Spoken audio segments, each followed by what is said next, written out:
Eric walked briskly down the wide, sunlit street of Madison Avenue. He had lived in this city for a long time, almost 3 years. Eric had never stayed anywhere so long before, but here he felt especially cozy and warm. He liked the atmosphere here. Houses, squares, parks, spacious embankment, streets, and even people, everything seemed pleasant, bright, almost native. Eric considered this place his home. Where was his real home, though?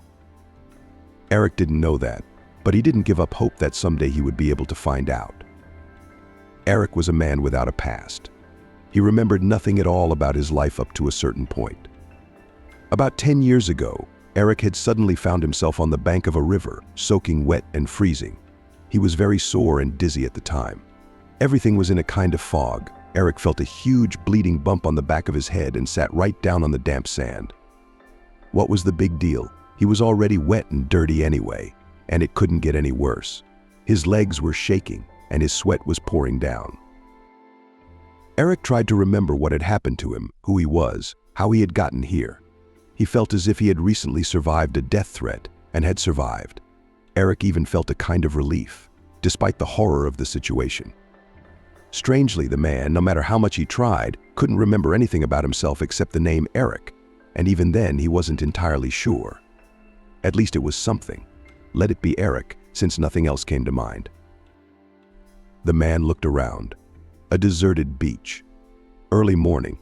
It was just starting to get light. There was a town in the distance. Maybe we should go there. Maybe the familiar houses and streets would awaken memories. Or maybe the people would help. Eric struggled to get up, waited for the dizziness to subside, and walked on unsteady legs toward the city. But after 100 meters, the man stopped like a stumbling block. The feeling of danger, it was back again. His heart pounded frantically. Sweat beaded on his back. What if I shouldn't go into town? What if something bad happens to me there again, he thought. Apparently, Eric was beaten up. Who did it? Why? There was no answer. The man remembered absolutely nothing about himself and could only rely on his intuition. And it told him to hide, to cover up, to disappear. There was no telling what had happened to him. What if someone was looking for him? After thinking about it, Eric headed in the opposite direction from the big city. First he walked along a deserted beach, then he crossed a vacant lot and came to a quiet country road. On one side of the path was a plantation with densely growing trees, on the other a field of tall grass. If there was the sound of a car coming down the road, Eric would just hide, because his heart was pounding too often and an unpleasant chill was churning in his stomach. All of this could only mean one thing: fear. A very strong fear, perhaps even fear for his own life. Except that Eric's intuition failed him at the time. But he would find out about it later, much later. The man had indeed had a deadly adventure, but he still should have gone to that big city. For Eric was already being searched for. Notices were posted on the streets of the towns near his small homeland. Police and volunteer teams were scouring the area. But Eric, of course, couldn't know that. His animal instincts told him to lay low.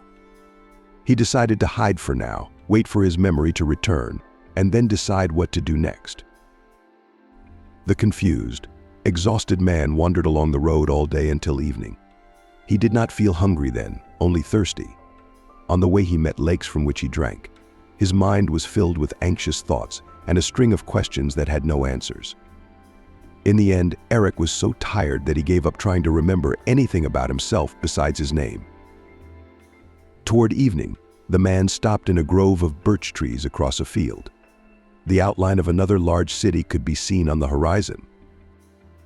The metropolis shimmered with colorful lights. That was where Eric would go tomorrow morning.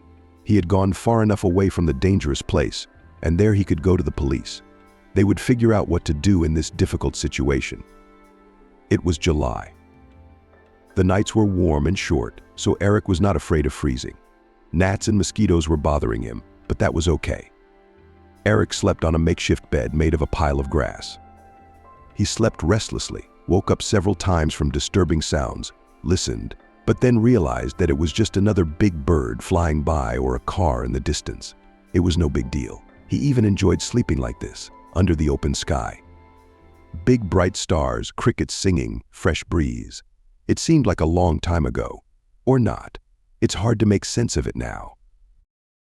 The next morning, Eric set out for the city. It had seemed so close the previous evening, but the man didn't get there until lunchtime. By then, his stomach was churning with hunger. The traveler had no idea how long he hadn't eaten. A day at least.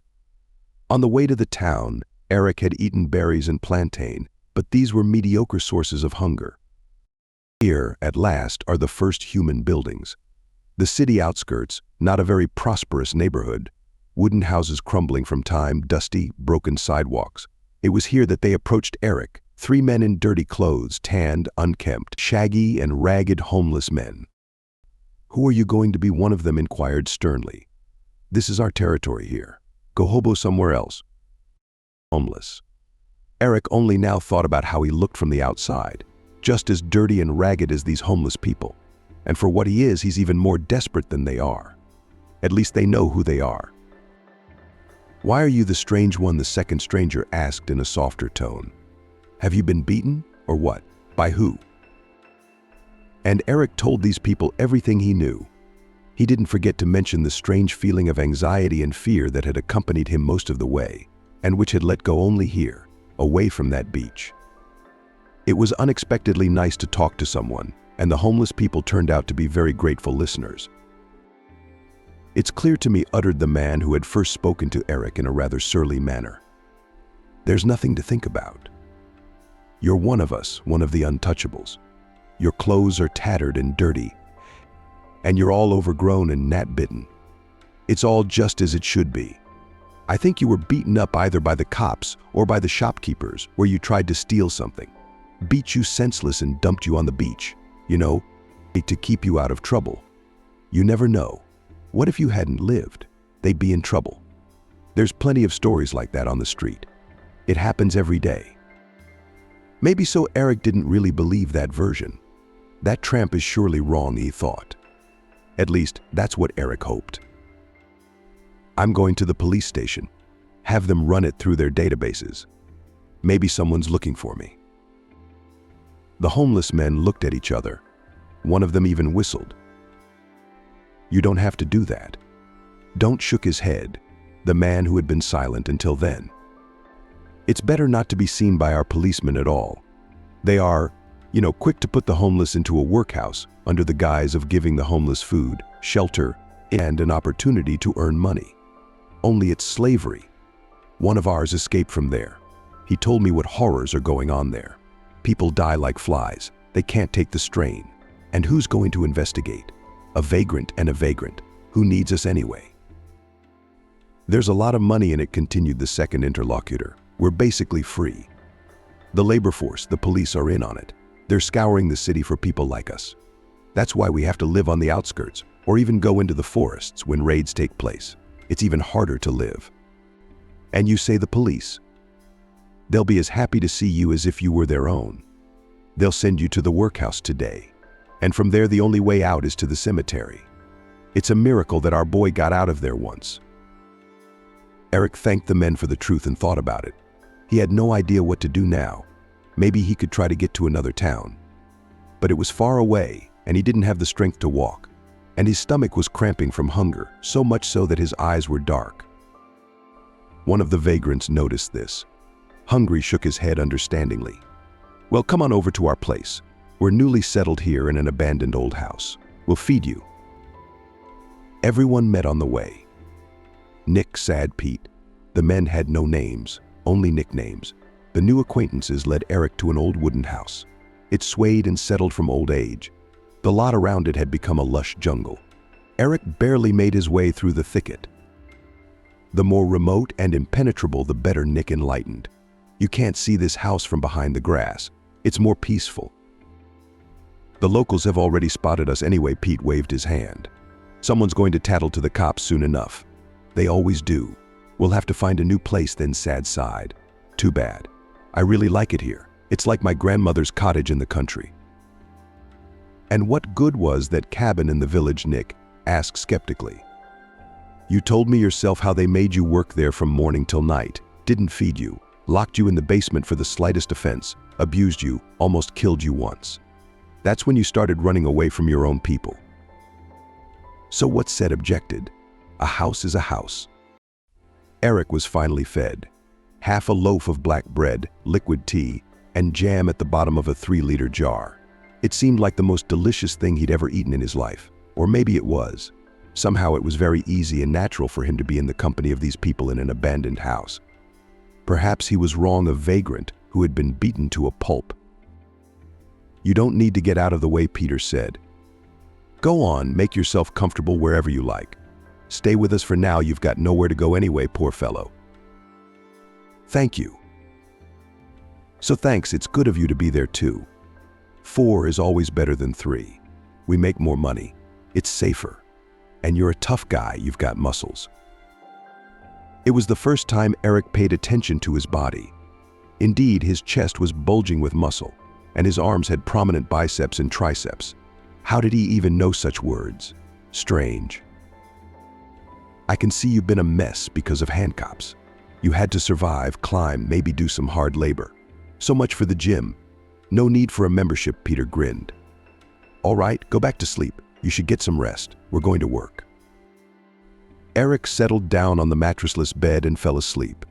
He woke up in a different mood. He felt strong in his arms and legs. His mind was clearer. True, the man did not remember the details of his past life. But that's all right. But now he was not alone. Strangely, what had happened before the beach was completely forgotten. Only the feeling of mortal danger and miraculous rescue, despite the lack of chances, remained. But the time from the beginning of the journey to this big and dangerous city was firmly etched in my memory, every detail, every detail. A little later, Eric's new acquaintances showed up. "Here, Eric, you look normal already, and we're in for a rich catch." The homeless were scavenging in the neighborhood, grabbing any opportunity to earn a penny or a piece of bread. The only thing that was forbidden was stealing. "If we get caught, all the locals will quickly report us to the police. And goodbye, quiet, peaceful place. And they might beat us up or even kill us. Like you, for example." Nick, Pete, and Sad had stayed together for years on end. They survived by putting nets in the local creeks, catching crayfish and small fish. They worked part-time at the cottage community. There was always work to be found on the plots. Those who were not squeamish about homeless people assigned them simple jobs to fix the roof of the barn, paint the fence, weed the beds. They paid either in money or food. Trinity was happy with both options. In summer, everything was just fine. We could sleep under the open sky. But in winter, we had to move to the city to the heating main, otherwise you'd freeze.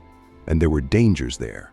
The cops are not nice people who see homeless people as unrequited victims. The others are vagrants, and there's no way to make a living. Unless you find something to eat from time to time in the garbage cans of a shopping center or a cafe. Not everyone survives the winter. Only the young, tough, lucky ones, like you shook his head sadly at Nick, who was clearly the leader of the 3 homeless. Lenny, my cousin's brother, died that year. The only soul made in the whole world. He was old, he was sick, he was coughing so bad. I thought it was his lungs and he was coughing. They wouldn't take us to the hospital. That's why our Lenny died of that cough. He was a good man, Sad put in. His eyes clouded over. Whether it was the memory of his dead friend or the realization that the same fate awaited them all. "Okay," Nick said. "You, Eric, what's on your mind? Where are you going? Or are you staying with us?" "With you," Eric replied without a second thought. What else could he do? The memory wasn't coming back. There was little hope that it would happen quickly. And here were kind, caring people. They obviously need each other. It's easier for the homeless to survive together. This truth suddenly popped into Eric's brain, proving once again that he was just as much a wandering vagrant as his new acquaintances.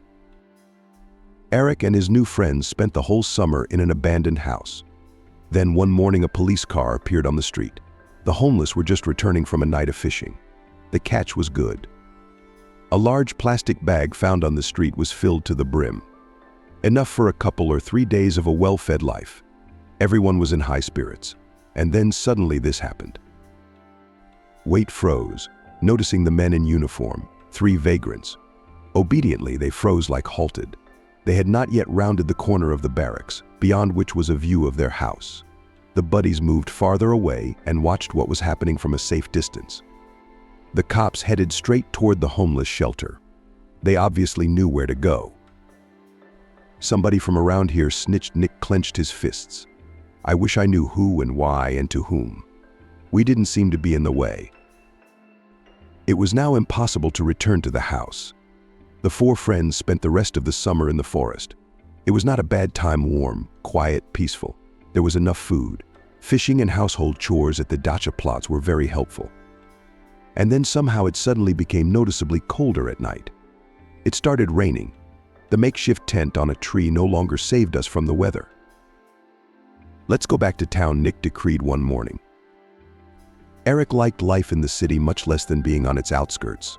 Noise, dirt, dark, dusty heating ducts, where rats, cockroaches, spiders lived next door to people, lack of fresh air, the need to be constantly on the lookout for police officers and aggressive homeless people.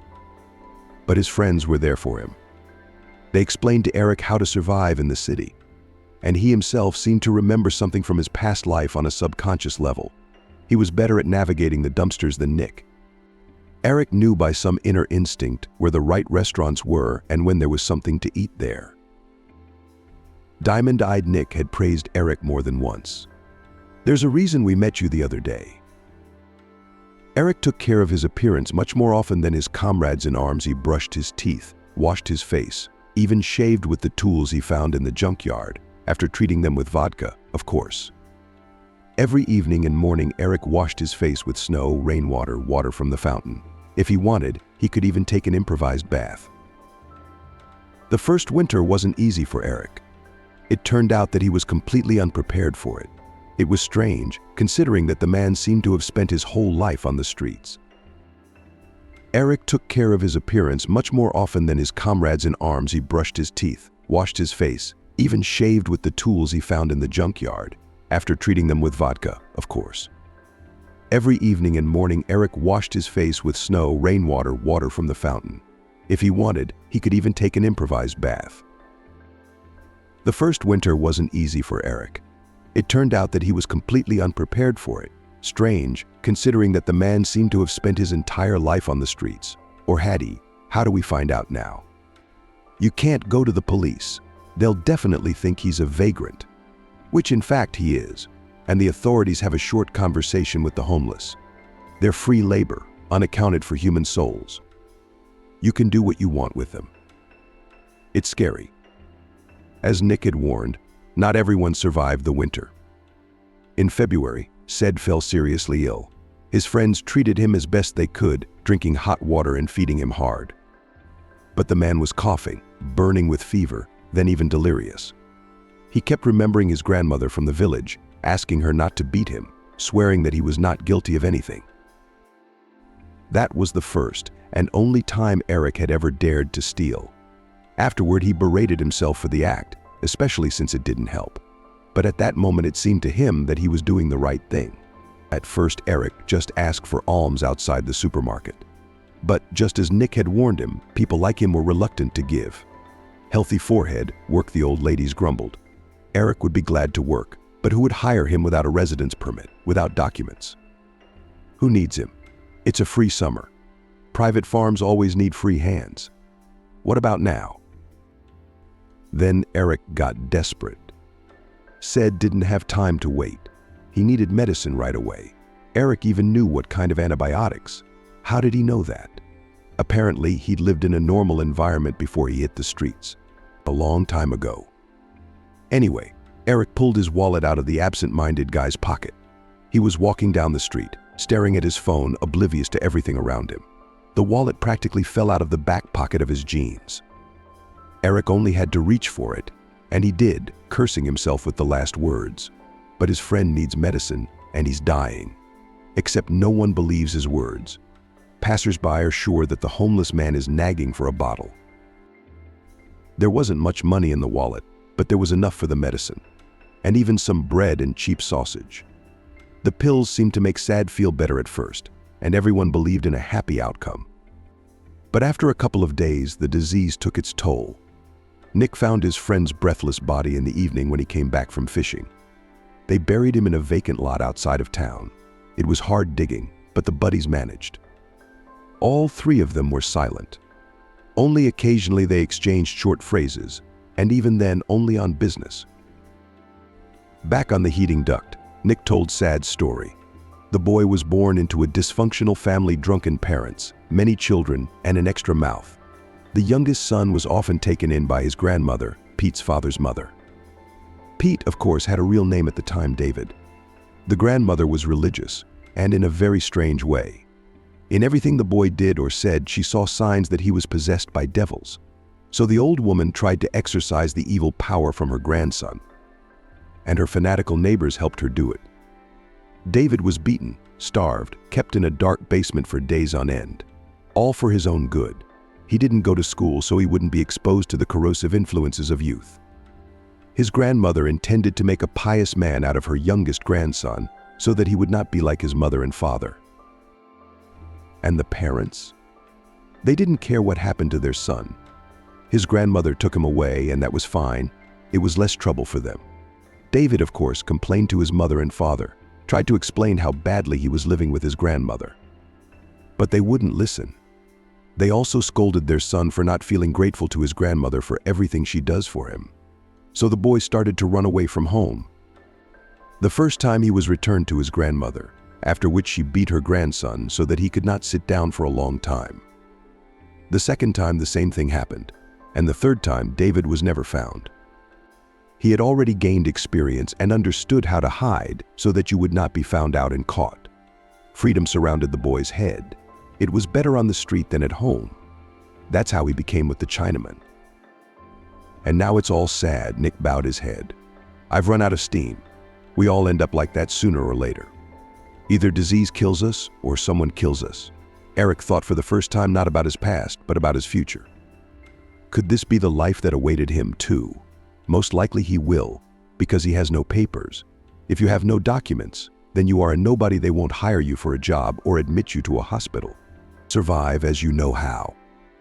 Winter passed, summer passed, it became much easier. The trio moved closer to the outskirts of the city again. They occupied an abandoned house not far from the dacha plots. Eric had gotten quite used to this life. Wandering, random earnings, constant danger. The man realized one thing: a man can remain in any situation and under any conditions. It calmed him down, gave him hope. The memory was still not coming back. Eric was not particularly worried about it now. There was no time for idle thoughts and worries. He had to survive. Several years passed. Nick, Pete, and Eric were still together. They managed to survive the winter, supporting each other and taking care of each other. They became real friends, relatives, maybe even brothers. At least Eric couldn't imagine himself without them anymore. Nick, who always had a clear plan of action, and good-natured Pete made up his family. But one dark August night there was a raid. Someone had called the police again after noticing that there were homeless people living near the village. Eric still shuddered at the memory of that moment. The early morning light from the headlights of the police cars was scattered.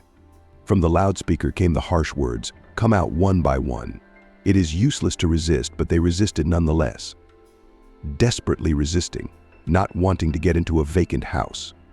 They tried to escape through a hole in the old fence, but, as it turned out, two strong men in uniform were already waiting for them there. Nick was the first to be grabbed. Pete and Eric stopped in indecision, looking at their leader confusedly. "Run, you fools!" Nick, who already had his hands twisted behind his back, shrieked frantically. And Eric ran. He ran so fast that the wind whistled in his ears. He had to save himself, to get as far away from this terrible place as possible, to hide in the forest, which was a dark ribbon on the horizon. Pete kept falling behind. Eric was the most athletic of the three. Probably wrong. He'd once had to do physical labor for long periods of time because of his muscles. Eric was the possessor of a relief muscle, incredible stamina. As an athlete, the man could run fast and long, knew how to kick and punch. Maybe he had a troubled past. He learned it on the street. He's used those skills many times. And now, the cop turned out to be an excellent runner. He caught up with Pete, who was panting from running so fast.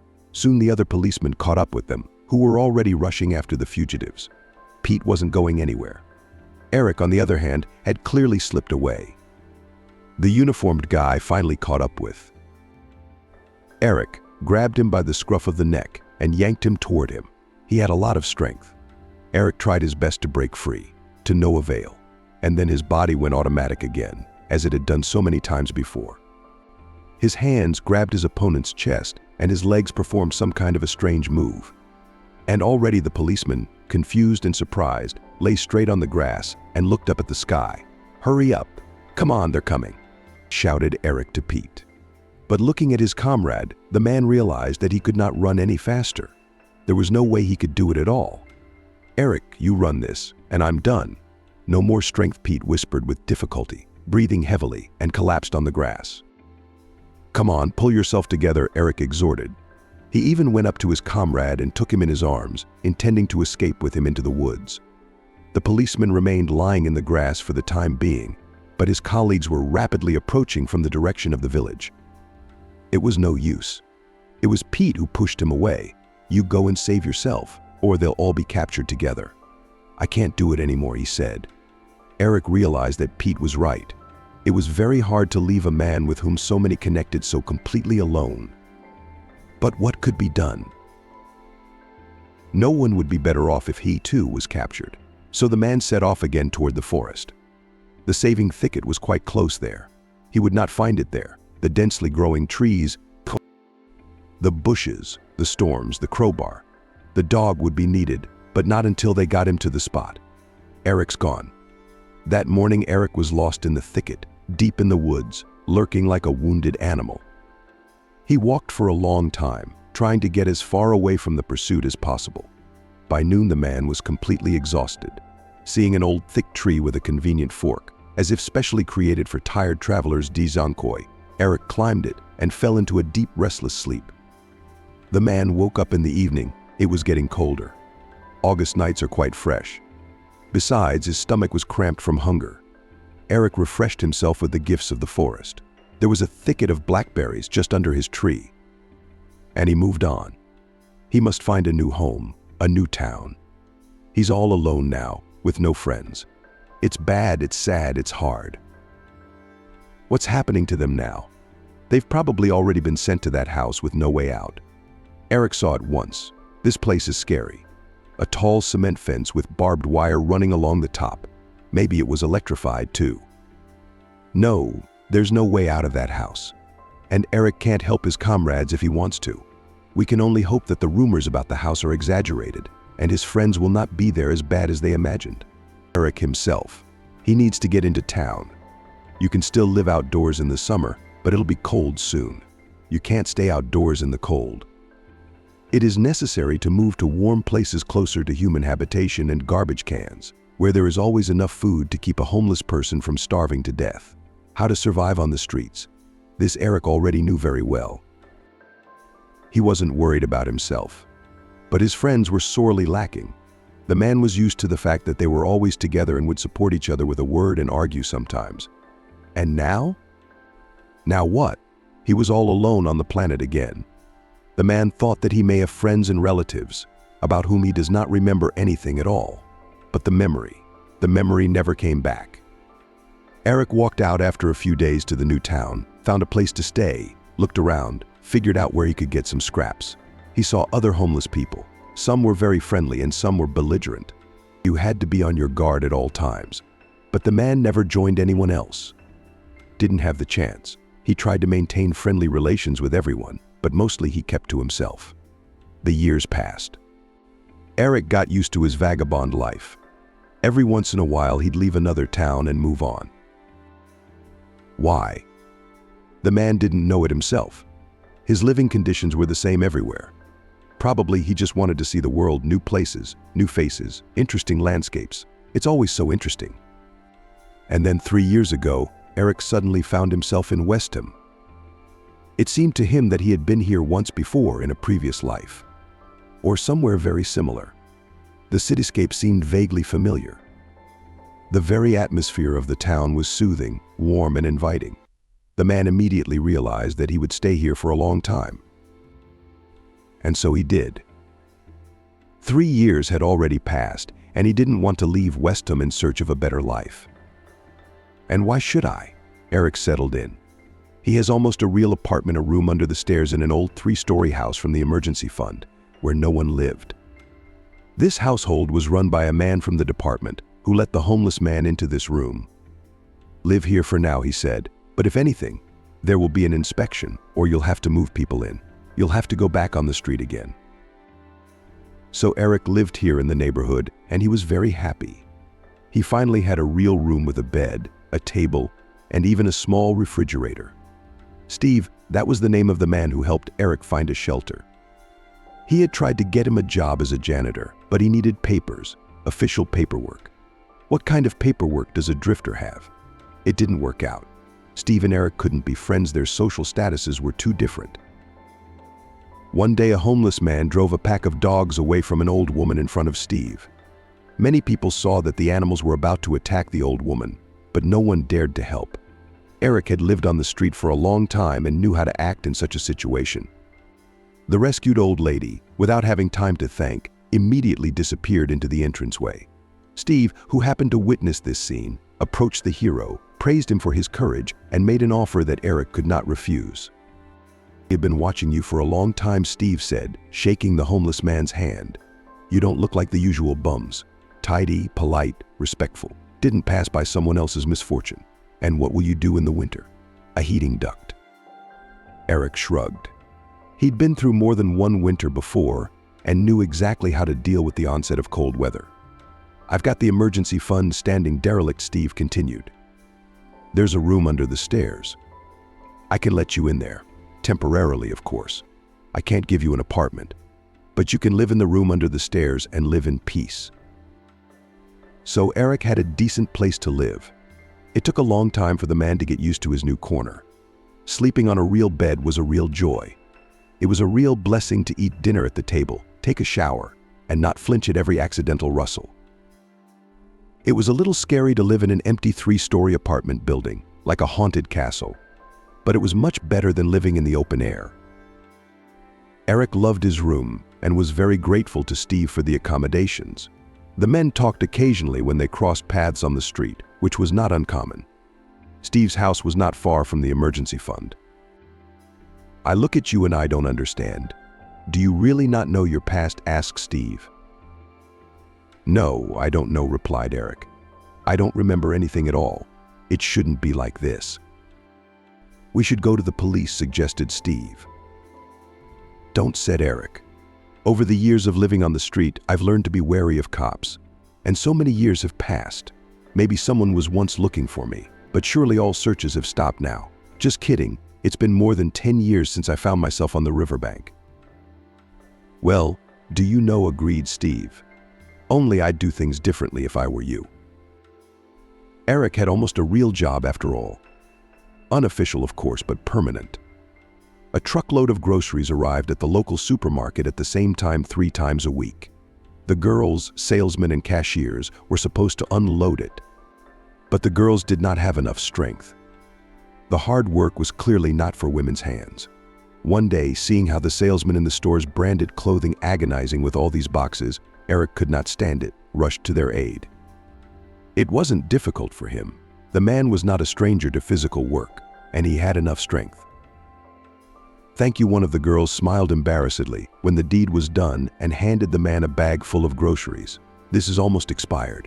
It expires in a couple days. But these groceries are tasty good. We also take them home when we write off the expiration date.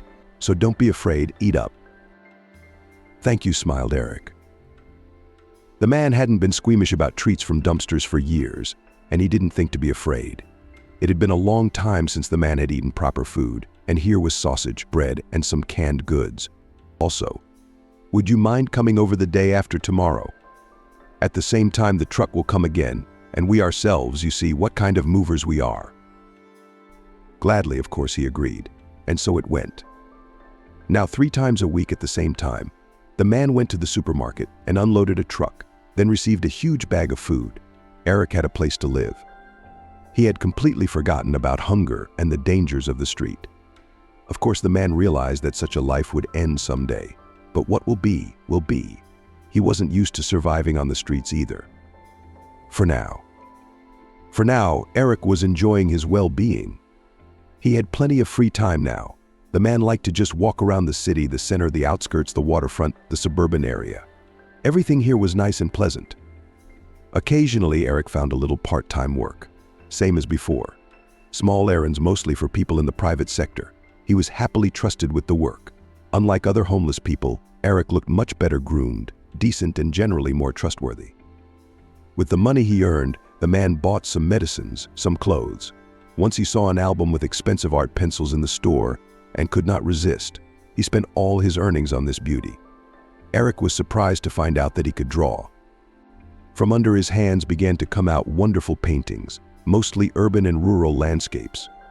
Everything that Eric had once seen beautiful, everything that had once struck his imagination, was now transferred to paper. "Oh, you're an artist too, are you?" marveled Steve, coming in to check on his ward one day and noticing the paintings on his desk.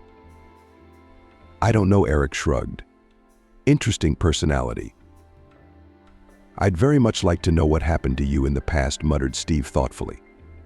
Eric wanted it too. But on the other hand, there was also fear. What if he found out something bad about himself? What if he'd done something terrible in his past life? Someone had chased him, tried to hurt him. He got hit on the head. It didn't just happen. Maybe it's better not to know anything about what happened before, Eric said thoughtfully. To live in peace. Especially since life is kind of back to normal. Eric's even made some friends because it's hard to live alone. Steve? No, you couldn't really call him a friend. More like a patron. But the local janitors, the supermarket security guard, the lonely grandfather from the neighboring house, all these people now often came to visit Eric. And he was glad that he finally had a place where he could invite guests. On this sunny morning, Eric was just rushing to his main job at the supermarket.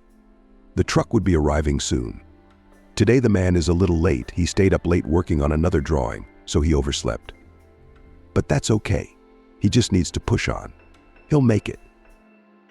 Eric approached the road. A busy intersection. Active traffic on the roadway at all hours of the day and night. Cars whizzed by at high speeds. Dangerous place. A man had been run over once. It happened right in front of Eric. The man was just running down the street in a hurry to run the green light. And this guy, he was just crossing the street. It's a crosswalk and a green light. And there's this foreign car. The driver didn't even slow down. The teenager flew up like a wooden doll, flew a few meters, and then fell right on the asphalt. Eric turned around sharply and went the other way. He couldn't see it, didn't want to.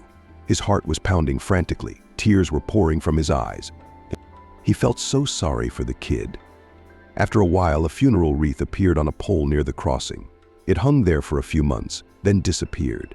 But Eric was near the place now. He was especially careful until he was sure that all cars stopped on the zebra. He would not step a foot. So today, just like that, he stopped far from the road and looked over to the traffic light. The light was red. We have to wait. The man was alone here. That's the time. It's not rush hour. Not a lot of people on the streets. And then Eric's sensitive ears picked up a strange sound, the sound of wheels hitting the pavement. It was nothing, but the noise was getting closer. The speed of the object seemed to be increasing, but the road next to it was red, and cars were speeding past at breakneck speed. Eric turned around just in time. The kid on the scooter would fly into the roadway. He'd have no chance. The kid did get past Eric.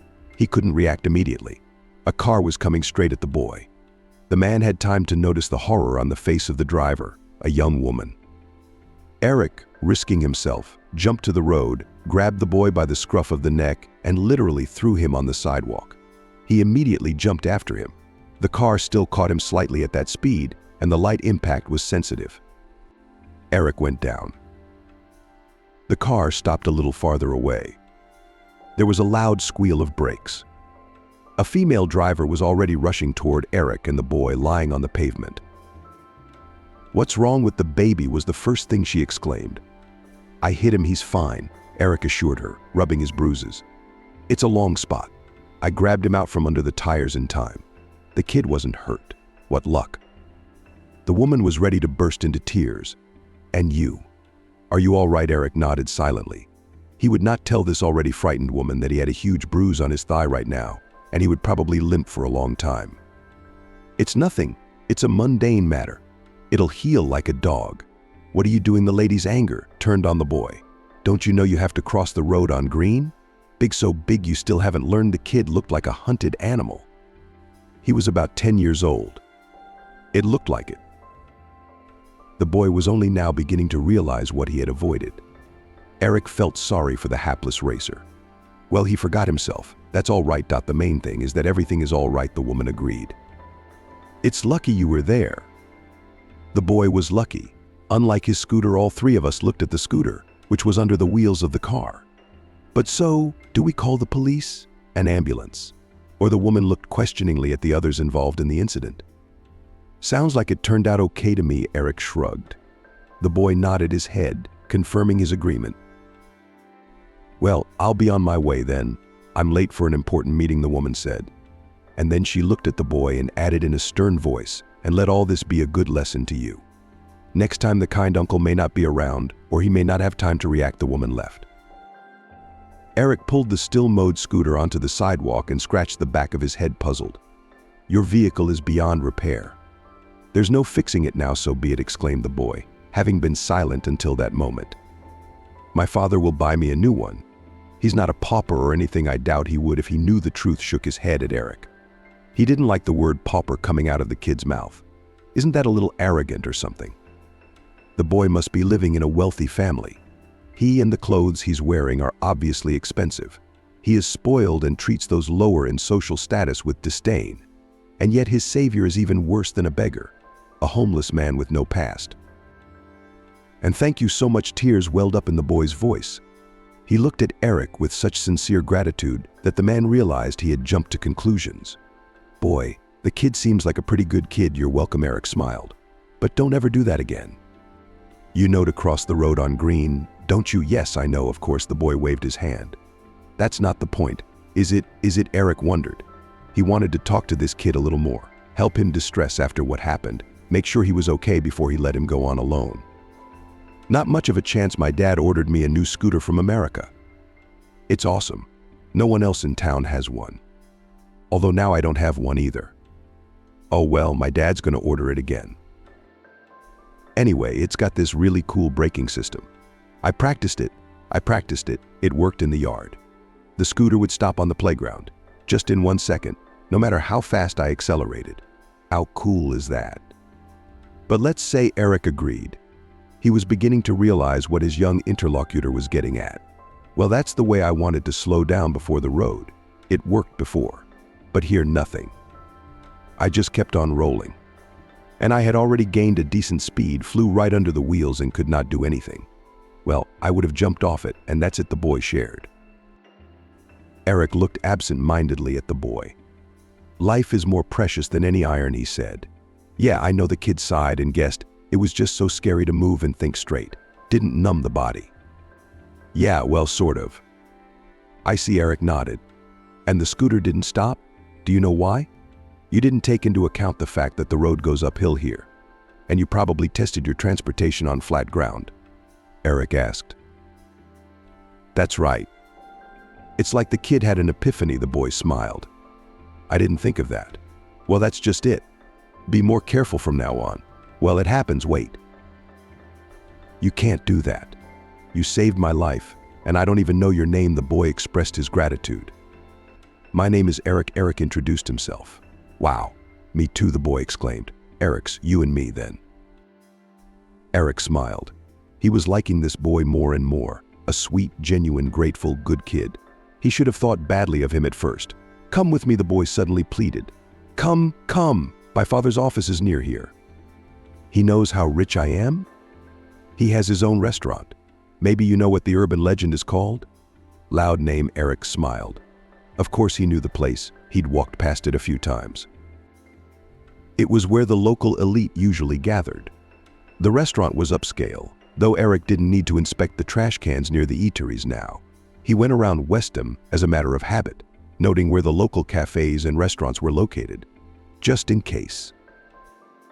Yeah, cool name, agreed little Eric. His dad came up with it, and his friend's companion, that is. Well, that's all great, but I've got to go, Eric realized.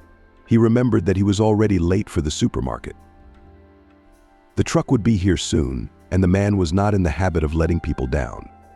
And he was only late once, late twice, and the job that's been feeding him for so many years. You can lose it. In this business, diligence and punctuality are important. Well, how about that? Eric said, upset. I should definitely introduce you to your father and tell him what happened. Will he thank you? He'll be, so glad you saved me. I didn't do anything wrong, and it's about time I did. Yep, didn't make you limp. Now you have an injury because of me. Please come with me to your father. I don't have time, kid. I'm in a hurry to get to work. The best thanks I can get is your promise to be careful from now on. I'll be careful. I promise, assured the boy. Just make sure you promise too. Let's meet here tonight at 6 p.m. I'll talk to my father and he'll come with me, and thank you, please. That's unnecessary, Eric tried to fight back. It ended well, but you saved my life, the boy exclaimed. Promise me you'll come. There was so much pleading in his gaze, so much hope, that Eric couldn't refuse the boy. All right, Eric agreed. Eric was mortified by his freckles. A wide smile flooded his blank face. I'll see you tonight. Then the boy waved goodbye to his savior and raced up the street. Alive, healthy, and cheerful, Eric glanced again at his so far regimented namesake on his scooter by the roadside. He thought about what might have happened, then perked up and hurried toward the supermarket. The man limped badly, his hip aching, but there was no fracture. I apologize for the oversight. Here is the corrected text. That's for sure, which means it's no big deal. It'll heal quickly, Eric said about the abrasions on his legs. Eric was hurrying to the supermarket, while his young namesake was rushing to his father's office. The building where it was located was literally on the next street to the place where the tragedy had almost happened. Eric was so excited about this. A scooter. The boy always had plenty of toys. His father bought his son anything he wanted, but a scooter like this, not only in the city but in the country.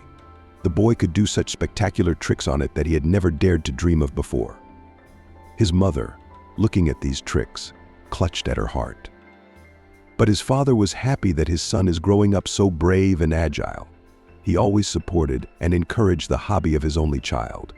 The family lived in a large house with a beautifully tended garden. Eric's mother did not work, was engaged in the household and with her son. But the father constantly, then on business trips, flew away, then in the office disappeared day and night. Business required his constant participation. The boy lacked his father's attention. He often missed him, and therefore used any suitable excuse to visit his parent in the office. This is a wonderful opportunity to see my father. Of course, a parent should know about what almost happened.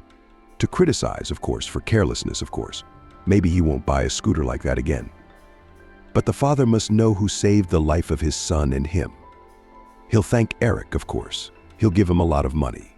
And Eric obviously needs it. Eric is not small, immediately realized that the man who snatched him from under the wheels of the car is in great need. He's probably homeless.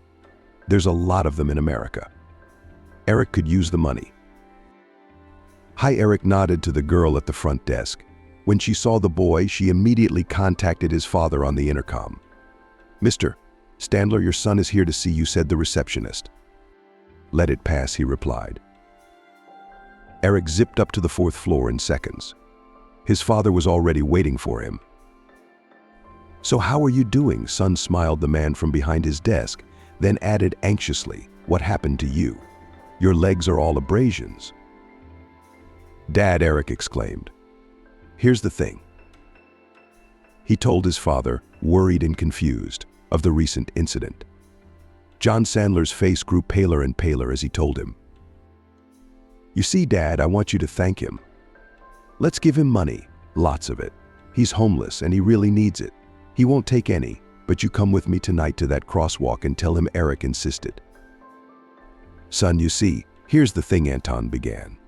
He was still shaken by his son's account of what might have happened if it hadn't been for this homeless man. Money. Today you have it, tomorrow you don't. No matter how much you give it, it'll run out quickly anyway. It'll scatter. What about then? Eric asked. I'll hire him at our restaurant, help him get his papers. If he is homeless, he is unlikely to have his papers in order, and without them, no one will hire him and no one will treat him if he gets sick. So the man wanders, and he's a good man, if risking himself, you fool, and snatched you from under the wheels. There aren't many like him nowadays, and we'll give him a ticket to life, a chance to become a full-fledged member of society. How he takes that chance is up to him, but it's much better than just money." "You're right, Dad," Eric nodded. "Eric's a really good man. He must be in some kind of trouble to be homeless, and we're going to help him get back to a normal life. How's that for a plan?" "Fine," Dad agreed. "That's good. So what time did you agree to meet there?" "At 6, Eric replied. "Then be at my office at 6:30. We'll go together to thank your savior," John concluded. "I want to shake his hand." "Yay," exclaimed the boy. "Now go home, be careful. Or let me get a driver to take you," Anton suggested. "No, I'll take a walk." "Don't worry, you know how careful I'll be now. 100,000 times more careful than before," Eric assured me. When Eric arrived at his father's office at the appointed time, he was not found there. "Mr. Standler is away for an important meeting in the administration," the reception girl explained. "But don't worry, he hasn't forgotten about your arrangement. Bill is up to date on all of this. He'll go with you. Where did you arrange to go?" Eric sighed. Bill was certainly a nice guy, young, funny, always able to tell a joke, and he treated Eric well. He had a son the same age as Eric. Bill was his father's assistant, his right-hand man, especially when it came to individual errands, like this one. But still, the father. I wish he'd gone to see the homeless man himself. It would have been better, because it was his son. Eric wasn't used to being upset and cranky for long, so 5 minutes later he was laughing at Matthew's jokes as he walked with him to the crosswalk. Eric Sr. arrived at the agreed place much earlier than 6 in the evening. He felt awkward, standing there, waiting to be thanked for saving the child. Any normal person would have done the same thing.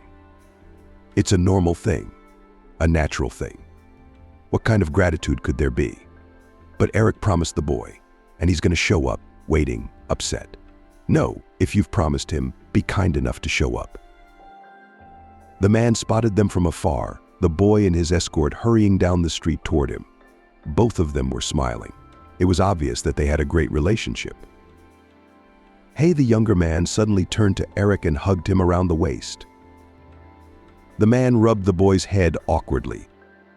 Hey, namesake." "Hello," Bill said, shaking Eric's hand.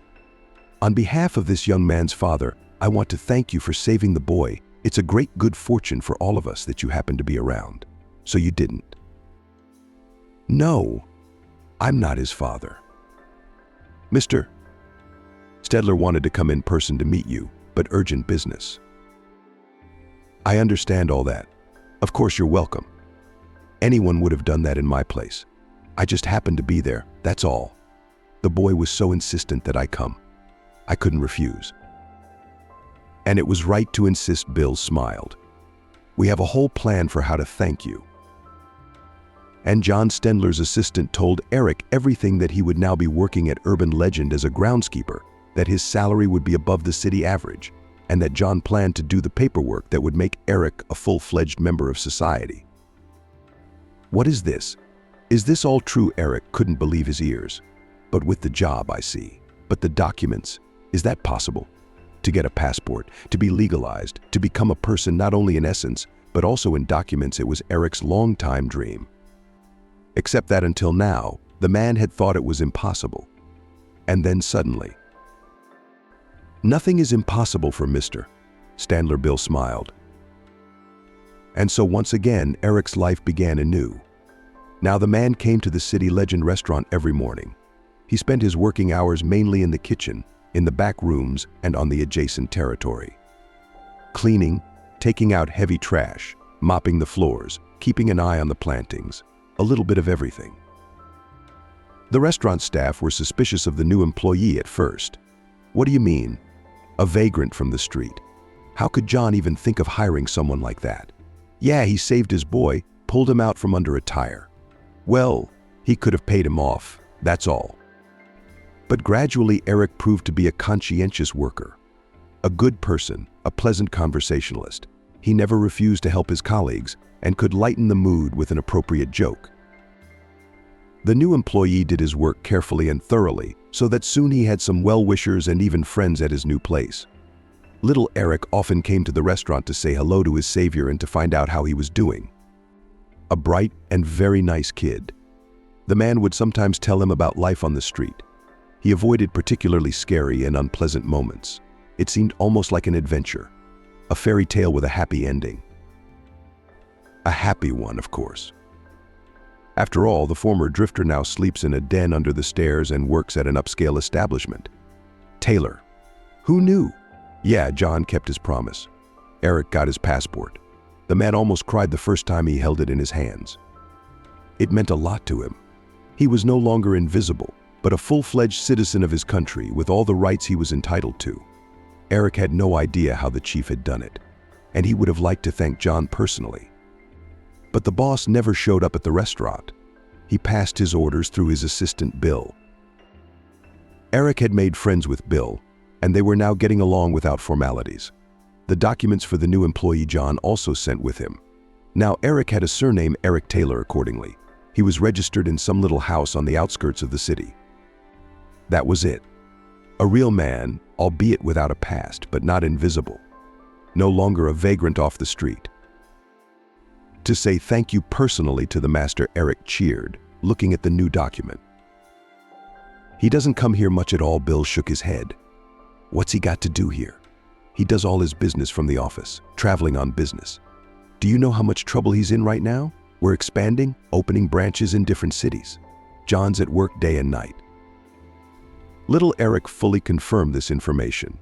He had complained to his older friend more than once that he missed his father because he had no time to spend with his family. So all the business in the urban legend was actually run by Bill under the remote management of John. Upon receiving his first paycheck, Eric thought there was some kind of mistake. He was handed a puffy envelope full of large bills. The man had never held such money in his life and had no idea what to do with it. No, that's right, Bill smiled, to which Eric approached with a question. We hope it's okay. Buy yourself everything you need to live, but save up little by little too. That way you'll slowly save up for some place to live. The prospects were dizzying. Could it really be possible? Eric had a stable official job, a high salary and documents, and soon he would have his own place to live. Not so long ago, Eric could not even dream about it. He was cautious about the future, but now everything has changed. Now you can go to the doctor. Talk about this whole memory thing. Maybe there was a drug that would help him remember what had happened before the moment when Eric, beaten and soaked, woke up on the deserted beach.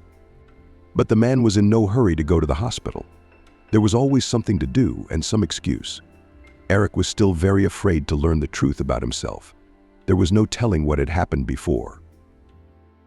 The man was quite satisfied with his life now. He was afraid, desperately afraid of destroying this idol, of losing everything that fate had bestowed upon him.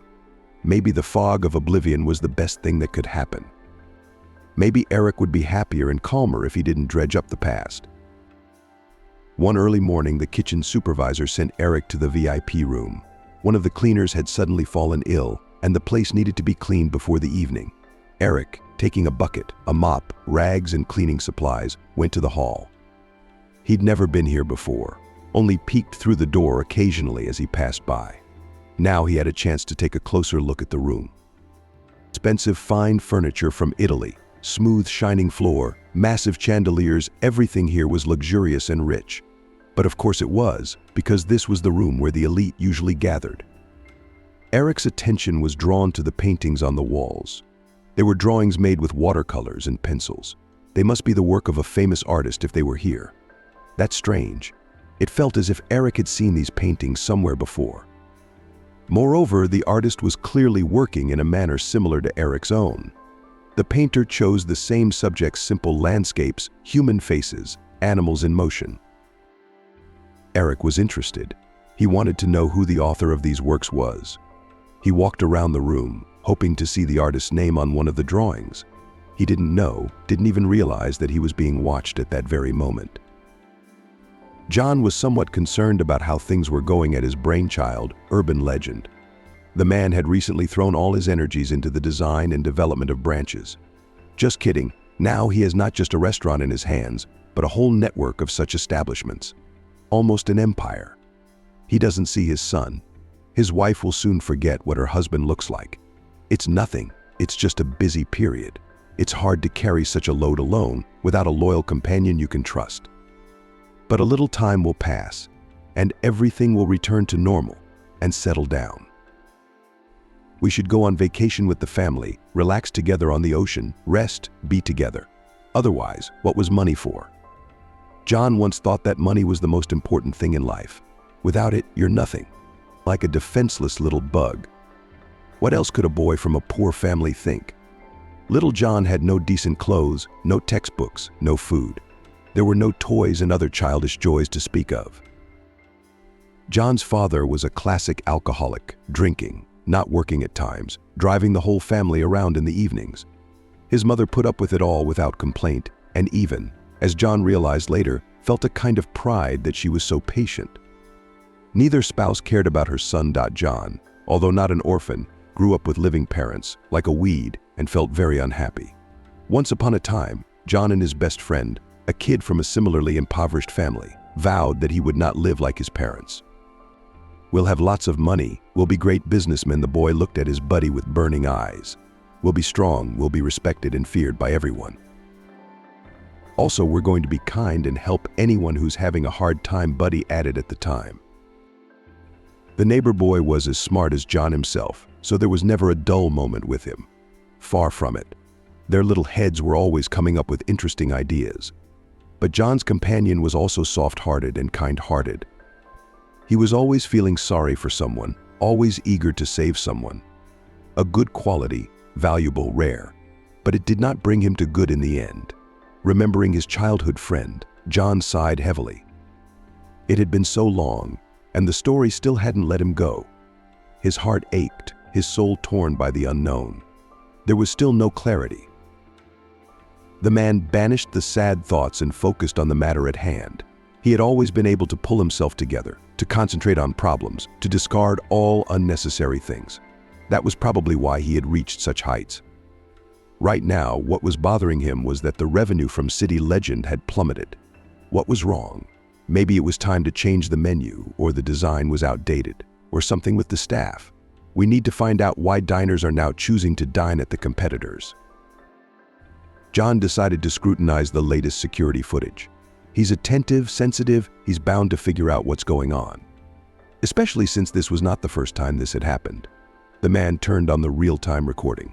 "First, we need to look at the room now, when there's no one there. Early morning is the best time." John immediately noticed the new janitor. The man had saved his only son. The man was going to meet him to thank him in person. But he didn't have time for his family, so John put it off until later.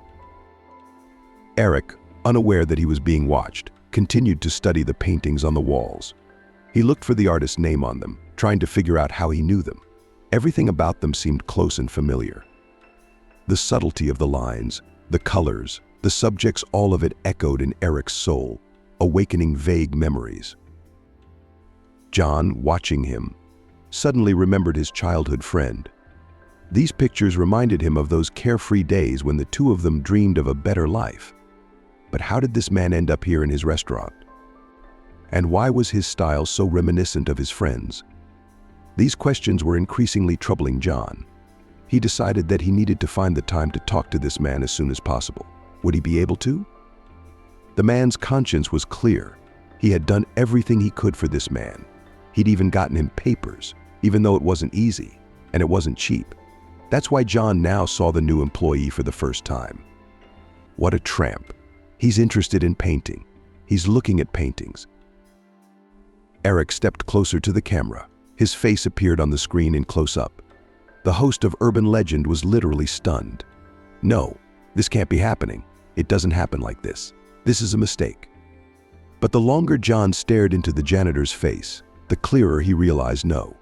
There was no mistake. The man's heart was pounding so hard it looked like it was about to jump out of his chest. John jumped up from his chair, where he'd intended to spend the day checking reports. No time for that now. He grabbed his car keys from the desk and, without waiting for the elevator, rushed down the stairs on foot. Eric made quick work of the cleanup. Bill let him rest before his new task. In the meantime, the man was enjoying his respite, sitting on one of the benches in the garden in front of the restaurant. John spotted him as soon as he entered the gates of the urban legend. The man had never complained about his eyesight, so he could make out the janitor perfectly well from this distance. Yes, it was definitely him. A chill ran down his spine. His brain was still refusing to accept the obvious. John took a couple of breaths to pull himself together and walked slowly toward the janitor. "Hello," said the owner of the restaurant, scrutinizing Eric's face. "Hello." The janitor jumped up from his seat. He knew at once who was in front of him. John's pictures were occasionally in the press and advertisements, and little Eric often showed his older friend pictures of his father. Nice to finally meet you in person," John smiled, extending his hand to Eric. "Likewise. I have long wanted to thank you for giving me a chance at a normal life. It's the least I could do for you for saving my son. My wife and I have one," John said, still studying Eric's face. "I don't know how we would have gotten through all this. He's a great kid." Eric smiled warmly. "Yes," agreed John. "Just a little fast, too fast. Well, I used to be like that myself. And they say you don't remember anything about your past." Eric shook his head. "I woke up one day on a deserted beach. I think I had been hit on the head. There was a big mistake on the back of my head, and I couldn't remember anything about myself at all, except my name. Been writing ever since. Eric." John suddenly grabbed his interlocutor by the shoulders. "Take a good look at me. Look at me. Really? You don't remember anything at all?" Eric slammed his eyes shut confusedly. A whole range of emotions, surprise, anxiety, and a sense of something big. And yes, indeed, John's face seemed vaguely familiar to Eric. Somewhere he had definitely seen him once before. On the other hand, of course, he had seen all those pictures, advertisements. "Sit down," John said, finally letting go of Eric. The men sank down on the bench. I wanted to talk to you in a more discreet way. But now that I've seen you so close and I know it's you, I can't keep quiet. You have to hear this." Eric looked at John anxiously. He saw this man in person for the first time. He's acting so strangely, the owner. People around him used to describe him as rational to the core. But now his behavior is alarming. Could it be that this man is not healthy? John took a breath, pulled himself together, calmed down, and began his long narrative with a story about his childhood. The boy had a hard time, then a drunken father, an indifferent mother, and no money. And the boy dreamed of a completely different life.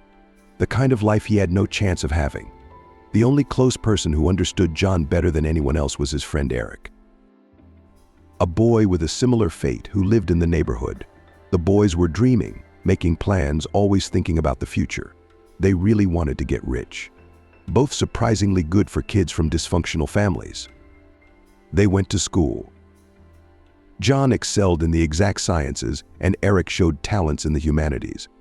That's how they later divided responsibilities.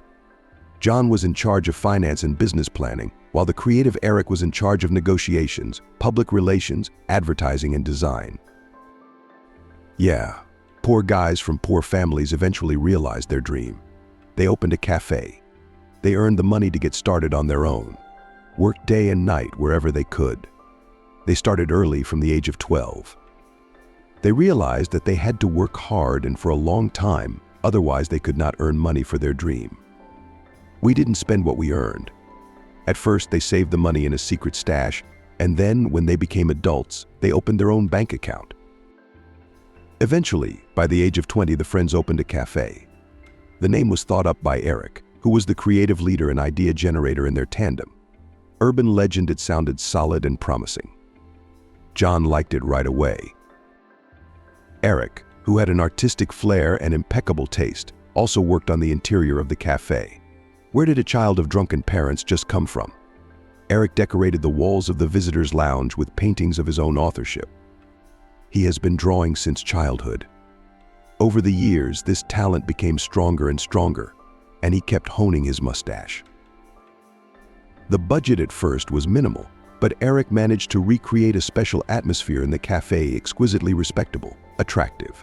The boy guessed, realized what interiors would attract visitors. Clients were drawn immediately. Then in their city there was no such competition as there is now. Today it is harder for newcomers to enter the business, but in those days the urban legend was very favorably distinguished from other similar establishments by its interesting environment. People liked to spend time here. The first profits came in. Friends by mutual decision let money into circulation, improved and expanded their brainchild. They had to work day and night, worry, take risks. But it was definitely worth it. John and Eric trusted each other completely. They were probably the closest people to each other in the whole world. Despite both having parents, and doing business together didn't ruin that friendship, as many people had predicted. Yes, there were, of course, occasional disputes and disagreements, but the young owners of the prosperous cafe always found a way out of the conflict.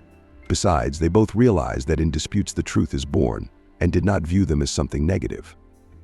Anton was a real business shark, rational, principled, sometimes tough. He chose only those options that were immediately profitable for their cafe and ruthlessly noted the others. Victor, on the other hand, was characterized from childhood by gentleness and humanity. He preferred to give people a second chance to motivate people with carrots rather than ropes. By the way, such behavior in many cases also turned out to be beneficial for the urban legend. True, not always in the short term. The friends complemented each other, making a perfect whole. They were business partners and brothers in life. You don't remember any of this at all." John looked at Eric with hopeful eyes, but he shook his head negatively. "I've already figured out where this is going. I am that Eric. But it's all so vague. I recall some episode from a past life. I'm sitting in a tree high up in the summer, and there's a boy below. A friend of mine, I guess, wearing a plaid red shirt and cut-off jean shorts. Somehow I can see him clearly. That's me asking for it, John. I'm that boy. You probably sit in an old apple tree outside of town, open the apples and give them to me, and I pick them. Were you always more agile? I couldn't climb that tree. But you're like a squirrel. In a moment you're on top, where the biggest and sweetest apples grow." Eric smiled.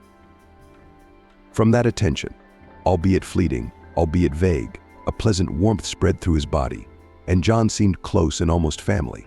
The man didn't remember anything of what his master had told him, but his sensations were clearly changing. Eric no longer feared the chief. He was no longer a stranger to him. John, meanwhile, continued his story. The young businessmen were doing well. Soon the cafe turned into a restaurant, which was becoming more and more popular in the city. They were already being visited by distinguished guests, local celebrities, rich people, and businessmen. The profile of the institution was rapidly changing. All this, quite naturally, was reflected in the profits. Soon John and Eric were able to buy good apartments, expensive cars. Now they could afford vacations by the sea, good clothes. Everything was exactly as they had once dreamed it would be when they were still children. Of course, problems also appeared. The competitors were not slumbering. They were constantly giving the successful businessmen friends unpleasant surprises. Then the rumor of poisoning in the restaurant, then the farm building set on fire, then threats on the phone. Not everyone was ready to put up with the fact that the city legend was constantly coming to the forefront, overshadowing other similar establishments. So when Eric suddenly disappeared, John immediately assumed that it was the work of ill-wishers, their colleagues. He reported it to the police, where he went as soon as he realized that his friend had disappeared without a trace. The police had been shaking the suspects for some time, losing precious days and weeks. It was much later, when the media released a tip on Eric, that John was contacted by the same girl. She called the number listed in the missing persons ad. She was afraid to go straight to the police. Sobbing, the girl told John that she thought she had seen Eric the night he disappeared. John rushed over to this Desi. She's the one who told him the truth. Young girl was taking a cab back from the club tonight, decided to save money. So she walked home alone, not a smart decision. What can you take from a 17-year-old girl? And of course, near the embankment, she was accosted by a group of tipsy guys who wanted to continue the evening. Then she realized she was in trouble. She even lost her voice from fear. Images of a terrible future flashed through her head. Soon enough, guys were reaching for her, grabbing her roughly, laughing hoarsely. Desi was shaking like a leaf. She rightly believed that she could not wait for rescue at such a time. But the girl was mistaken. Luckily for Desi, Eric was coming home at the same time, and on foot too. He'd been at the bar and now he was walking home, enjoying the freshness of early morning or late night. That was a matter of opinion. Eric and John used to vacation and have fun together, but John had recently started a family. He married a quiet, beautiful girl who had gotten a job with them as a waitress a couple years ago, and now the happy newlyweds were expecting a baby boy. So Eric went out either alone or with other buddies. He understood. John's family life had started, and he didn't have time to party yet. His best friend had promised that Eric would be godfather to his firstborn. Of course, Eric couldn't get past Desi's distress. He wasn't that kind of man. The guy immediately understood everything, assessed the situation, and, despite the obvious preponderance of forces, rushed to the defenseless man's aid. "Have I always been like this?" Eric asked. "Since I was a kid," John smiled. "I can't imagine you doing anything differently." A fight broke out. She watched in horror as her savior was hit from all sides. It was unlikely that he could do anything alone against such a crowd. One of the scum was still clutching her shoulders with his strong hands. Eric held his own. As an adult, he had already fulfilled his long-time childhood dream of practicing karate. His parents, of course, could not afford to pay for his son's training. Or rather, they did not really want to spend money on nonsense. But now, as an adult, an established man, Eric was doing well in the gym. He had always been known for his agility and strength. Eric's skills came in handy at this dangerous moment. But he was alone, and there were 5 or 6 of them. Daisy couldn't remember the exact number of attackers. Suddenly, the guy holding Daisy down loosened his grip and rushed to the aid of his own. They were clearly unable to cope with Eric's sudden onslaught. Daisy didn't wait for the outcome of the fight and immediately slipped into the maze of sleeping streets. As she ran away, she saw one of the attackers hit her savior in the back of the head with a bottle, and he fell like a dead man. Why didn't Daisy call the police then? She was scared, shocked out of her mind. Back at the college dormitory, Daisy didn't say anything to anyone. She tried to convince herself that what had happened wasn't true. It had never happened, and even almost succeeded in doing so. But then she saw the very same orientation papers on the guy who'd saved her from the bullies. He himself seemed to have disappeared now, and the 2 incidents were clearly firmly linked. Daisy held on for a few more days. She was afraid to go to the police, and she felt guilty. But her conscience wouldn't let her rest. What if her testimony could help find this Eric? He didn't hesitate to rush to her defense. She's afraid to even share information. John immediately picked up the girl and took her to the police, where Daisy was questioned for several hours. Now, the criminal investigation officers had a clue. Most likely the guy died that night, and the body of the attackers hid somewhere. It took the police a long time to find the body. Yeah, they stunned Eric, got scared of what they'd done and dumped him senseless in the river. The current was swift, they wouldn't have found him soon enough, and assumed he'd drowned drunk. How many such cases are there? Divers explored the river for many kilometers downstream, but the body was never found. The search ended without any results. Everything pointed in Eric's favor. But John, he couldn't be completely sure. Those bastards, they said it was like Eric was alive when they dumped him in the water, just unconscious. On the other hand, why isn't Eric coming back if he's alive? Maybe he's become profoundly disabled, can't explain to others who he is. By the way, John also considered the version with memory loss. But it seemed very unrealistic to him, movie-like even. John continued to look for his friend on his own. Over the years, the police had lost interest in the case because of its futility. So the search for the body was just for show. John that did not give up. The man hired private detectives. True, their labors did not bear any fruit. But John wanted to believe that he at least did his best for his friend. Getting used to the world. It was hard without Eric. Friends, after all, they'd been together almost since birth. John felt devastated and depressed. But life had taken its toll. The business had to grow. What was much harder to do now without a loyal companion? And then John had a son, and the world was painted with new colors. The happy father didn't think long about the name. He immediately decided to name his firstborn son Eric in honor of a friend. The wife did not object. The young mother also liked the name. And here you are, John, looking at Eric with burning eyes. Of course, to legalize, you will have to go through a lot of all sorts of procedures, take a DNA test, examined completely. But I see it. I know it's you, and that scar on your cheek. You got it on a construction site when we were busting our asses for startup money for the cafe, and a childhood memory of the apple tree. I didn't tell you that, you remembered it. The look, the facial expressions, the way you moved. I'd given up hope of ever seeing you again.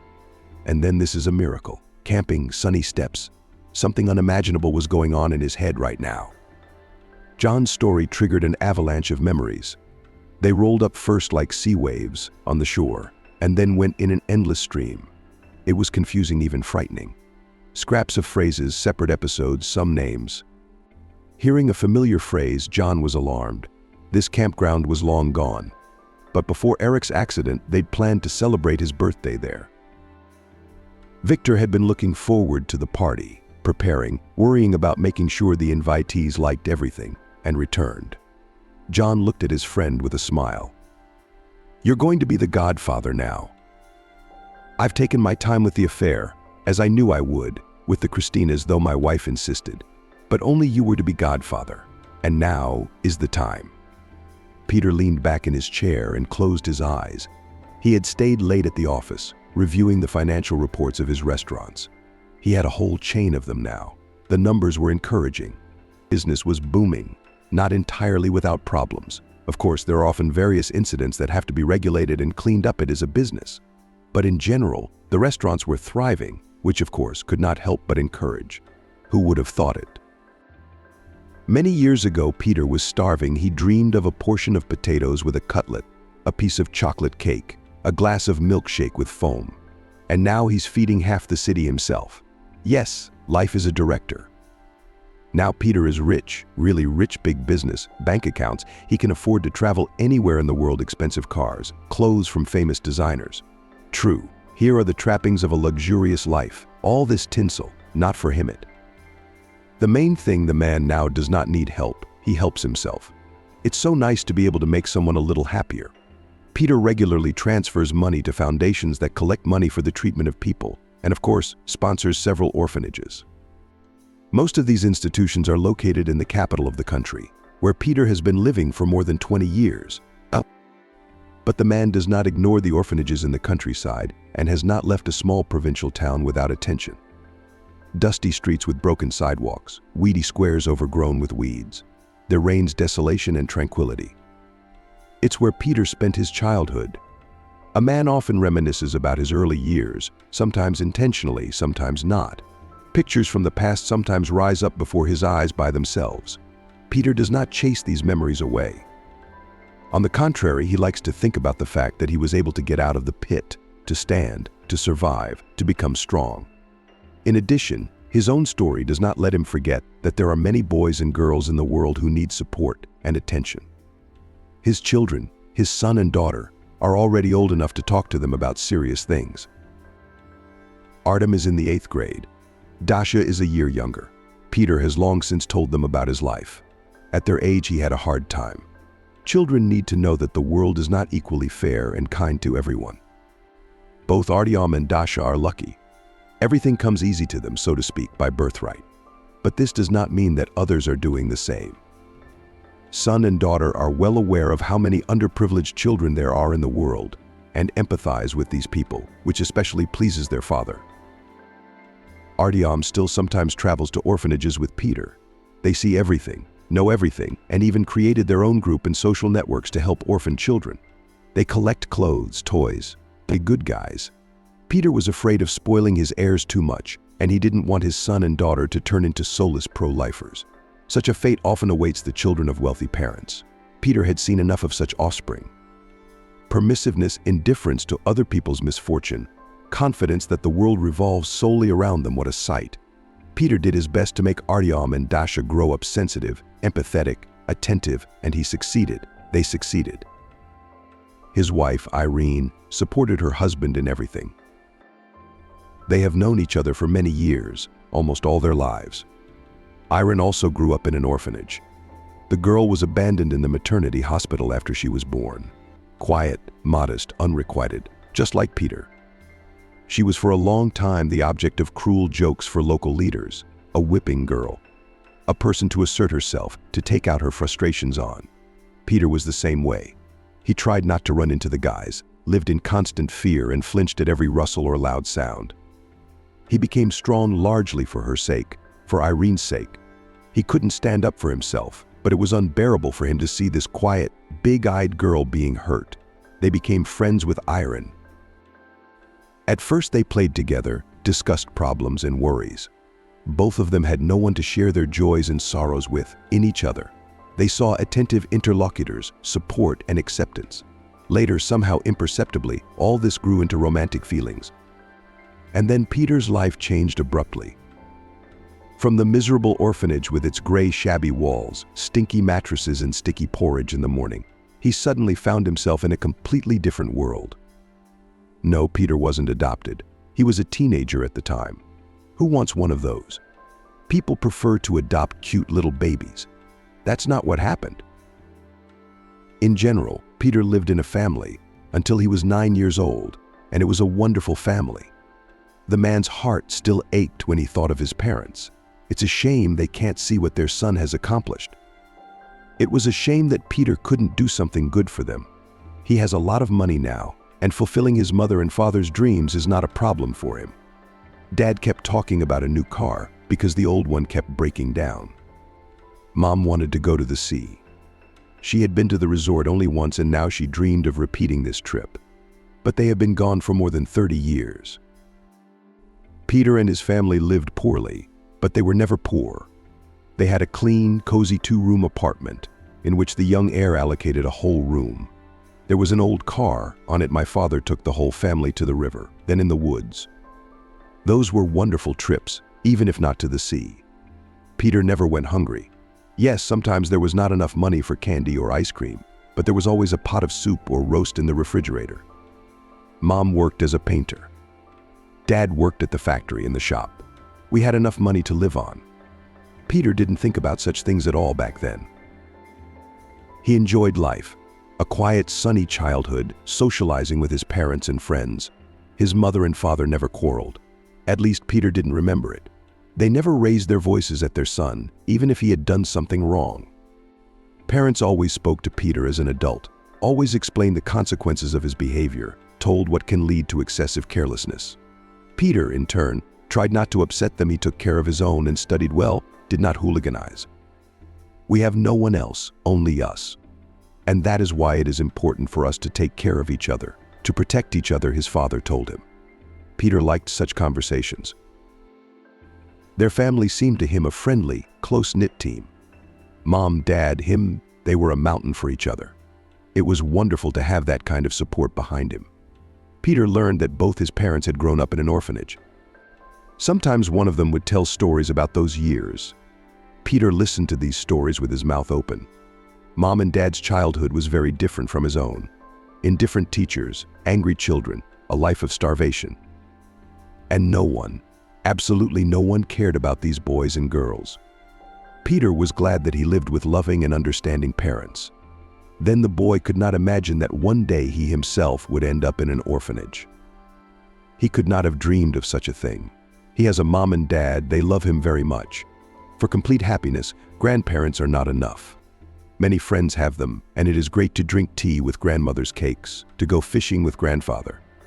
But what can you do? That's life. But his parents are the best. Peter remembered that warm summer day forever. He still sometimes dreamed of flying on his scooter into his hometown yard through the archway. The cool dusk is replaced by bright sunlight and heat. The smell of heated grass hits his nose. Next to Lyonya, a faithful friend and comrade.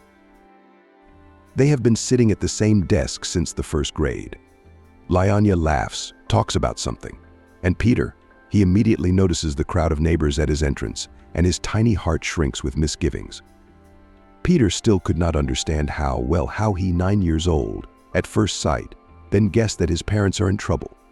The boy suddenly wanted to see his mom or dad, so that right now they, as it usually happens, dispel his fears.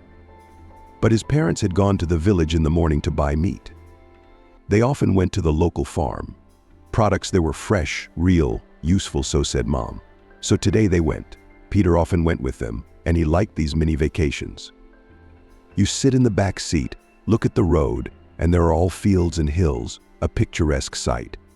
Mother and father are quietly talking about something, making plans. It's nice, peaceful. There's a lot of interesting things in the village itself. Even the smell is different there. Mom always wrinkles her nose, saying it smells like manure. But Peter likes it for some reason. There are a lot of animals in the village: horses, cows, and goats. It's a common thing for the local kids. And Peter always looked at these animals, opening his eyes in amazement and admiration. But that day, the boy stayed at home. Leo offered to ride scooters in the new park. There are special paths and a fountain recently opened. How could he resist? The parents didn't mind. They always took their son's opinion into account, even when he was a baby. "All right, stay home if you want." Mom smilingly stroked Peter's hair. "We'll bring you something nice," Dad promised, settling into the driver's seat. Peter nodded happily. He and his friend saw his parents off together, standing in the driveway. And of course, at that time, he could not even think that he was seeing them for the last time. The boy waved his hand and then set off with his friend to meet the adventure. It was a wonderful day. Peter and Leo had a lot of fun riding on the new paths, getting acquainted with local guys, splashing in the fountain. Friends had time to climb trees and play with a stray dog and chase pigeons. It was fun. Summer vacation is the best time. So it was until the moment that divided the boy's life into before and after. The changes began at the moment when Peter noticed the neighbors at his entrance. These people, familiar from his earliest childhood, looked anxious, worried, and confused. They were discussing something. Leo had not noticed them yet. He kept telling Peter some anecdote, but he was not listening. The boy's attention was fixed on his neighbors. He desperately wanted to see his father or mother among them. They should be back by now, but his parents weren't there, which was scary. It was really scary, to the point of numbness in his fingers and goosebumps on his back. Finally, one of the neighbors noticed Peter. He said something to the others, and now about a dozen pairs of eyes were staring at the friends. Immediately, the boy felt a large shiver begin to hit him. The first thing, Peter was hugged by Aunt Anne, his mother's friend. She often came to their house for tea and always brought something delicious for the master's son. "Trouble," she said, looking into the boy's eyes. "There has been trouble, terrible trouble. You must be strong." Neighbors told Peter that his father did not manage to control the car, and the car at high speed flew into the ditch. There was a hole in the road. It wasn't there before, but it was hard to notice it right away. A fault of the road service. Now the dangerous area has been fenced off. No one else will get hurt. But Peter's parents died in that terrible accident. Both of them. It was hard to realize, even harder to accept. How could it be, mother and father? They were something fundamental, something immutable. Peter even lost consciousness for a while. I woke up at Aunt Sveta's house. She managed to call the doctors.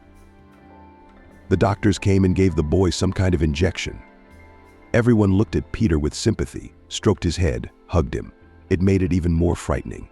The boy did not think about his future. He was in a very strange state.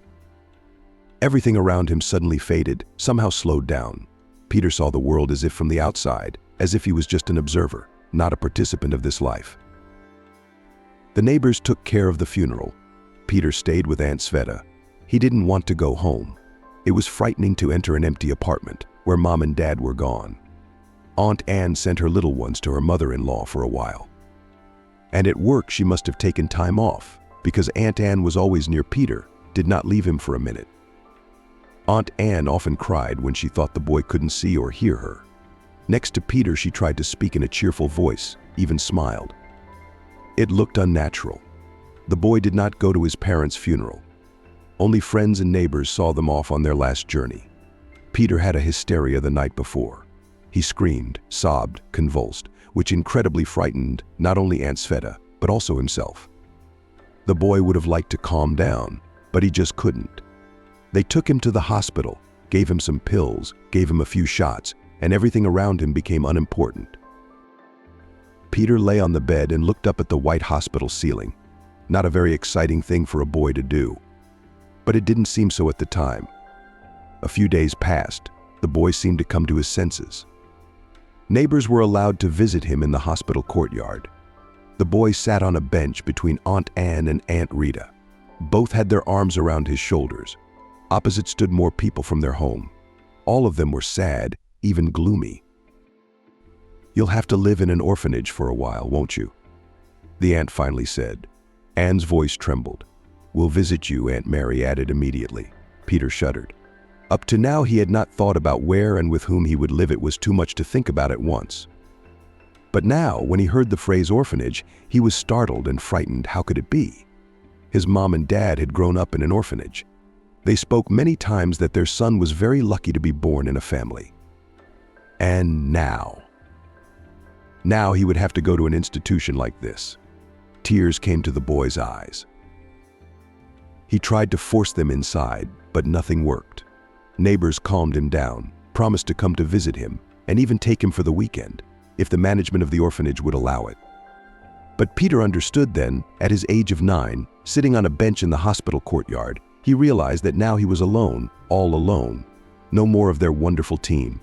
From now on, he would have to make his own way. Something told the boy that it would be difficult. You need to collect yourself, prepare for a long struggle. But then he had no idea what he would have to face. Looking ahead, it should be said that the neighbors did visit the boy. At first, Aunt Anne, always dressed up, always with hotels, came most often, hugged Peter, asked him about his life. But then these visits became more and more rare and finally came to naught. The boy was not offended. He understood everything perfectly. After all, he had to grow up sharply. People, they have their own affairs, their own worries. They don't care about the neighbor's boy. They would like to solve their own problems. 2 women took Peter from the hospital, one in a police uniform, the other in ordinary clothes. They did not talk to the boy, did not explain anything to him, only gave him orders. The orphanage at first glance resembled an ordinary kindergarten, which Peter had visited not so long ago. The same long 3-story building, the same green yard with playgrounds. The policewoman, having signed some papers, left. But the second escort took Peter inside. The boy was shown how everything was organized in the orphanage: several bedrooms, beds, a dining room, a playroom, and classrooms. The orphanage was outside the city, so the children did not go to regular school. Teachers came to visit them themselves. On the first day, Peter was beaten up by local boys just to show who was boss and stronger. The girls saw it and giggled gloatingly. Then, when the teacher came running to the noise, looking her in the eyes, these girls said that the newcomer himself fell down the stairs, when Peter also received from the teacher for carelessness. "You did well. You didn't complain," one of the assailants pronounced afterward. "I did the right thing. We would have beaten you up more for it later." Peter remained silent. He did not say anything to the teacher out of fear of incurring more anger, and certainly not out of a desire to take the trouble away from his tormentors. It was just that this woman, she didn't care. She couldn't help Peter. There is no help at all here. It's a hostile and evil world. The gray orphan days dragged on. It was hard to get used to it all. Instead of a small but own room, a bedroom for 20 bunks. Instead of mom's delicious homemade food and incomprehensible brew. Instead of acceptance and heart-to-heart talks, complete indifference, at best indifference, or even anger and aggression. There were no friends here, no attentive, smiling neighbors. Peter was immediately disliked. After all, he had been a home child for 9 whole years. He was loved, he was happy, he was cared for. And these children, most of them did not know the comfort of home and love of relatives. They all had hard fates and believed that those who were more fortunate were now their eternal debtors. Peter could not stand up to this bitterness, not yet at that time. He was shocked by the behavior of his peers. The world was opening up from a completely different perspective, which was disconcerting. He had to adapt. Peter was often beaten, and it was impossible to predict what would come next time. The boy tried not to get in front of his offenders. But how can you do that if you have to sleep in the same bedroom with them every night? Peter was doused with water, tripped over, called names, insulted, spit on, thrown things at, and had to endure it all. Peter tried to make friends with these kids. Not that he liked them, not at all. He just wanted to make his life a little calmer and more pleasant. But nothing worked. He and these boys were like different species. No points of contact, no common themes. Boys from the orphanage embittered and understood only the language of force. They were very different from Peter's friends. Then Peter realized that life had made these children like that. When he became an adult, strong and wealthy, he began to help orphanages. If disadvantaged boys and girls will realize that at least someone cares, if they see help, kindness, sympathy. Maybe some of them will realize that the world is not only aggression and anger. Peter really wanted to hope for that. The man was happy that since his childhood, much in orphanages has become different. And when the favorite happy child had to adapt to the new life in an accelerated mode, study began. With surprise and annoyance, Peter realized that the lessons here are purely formal. The level of preparation of his classmates was incredibly low. Of course, Peter, who had always studied well, showed his abilities on the first day of school. It didn't happen on purpose. His classmates could not cope with the simplest tasks. They could barely read. Peter was very praised by the teacher. Finally, a smart student, it's a pleasure to work with such a person. Anne rejoiced. Peter smiled. He liked that he was finally noticed, that they were saying good things about him. But that very evening, he was beaten up by a mob of boys in the backyard. The girls, as always, watched from a distant distance and silently approved. "Here's to you, upstart." The boys chided. "You think you're the smartest? Don't show off."